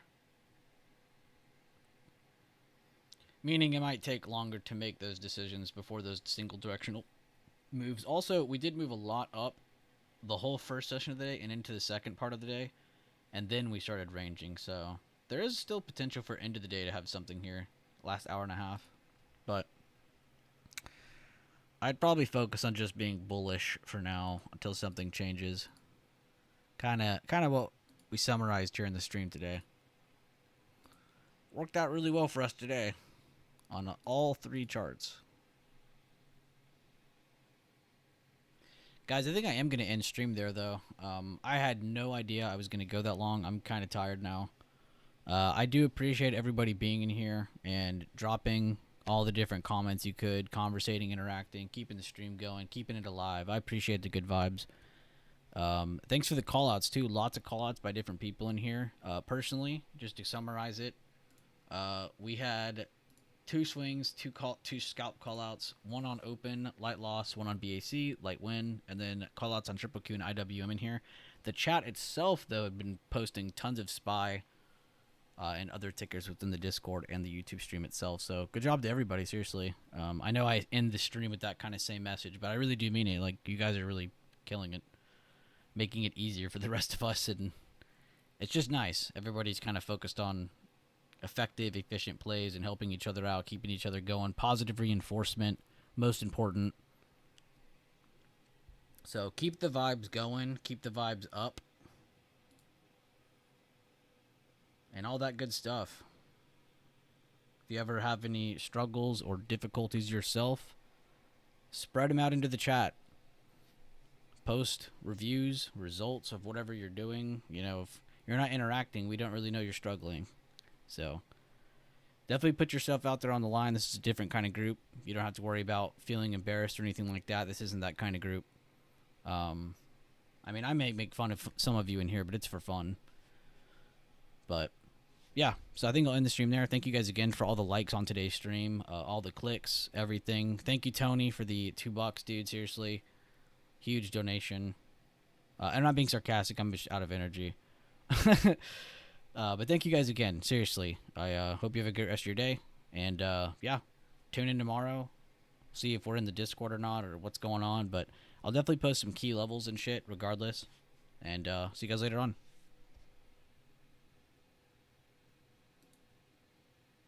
Oh, no, Nard, I can't, sorry.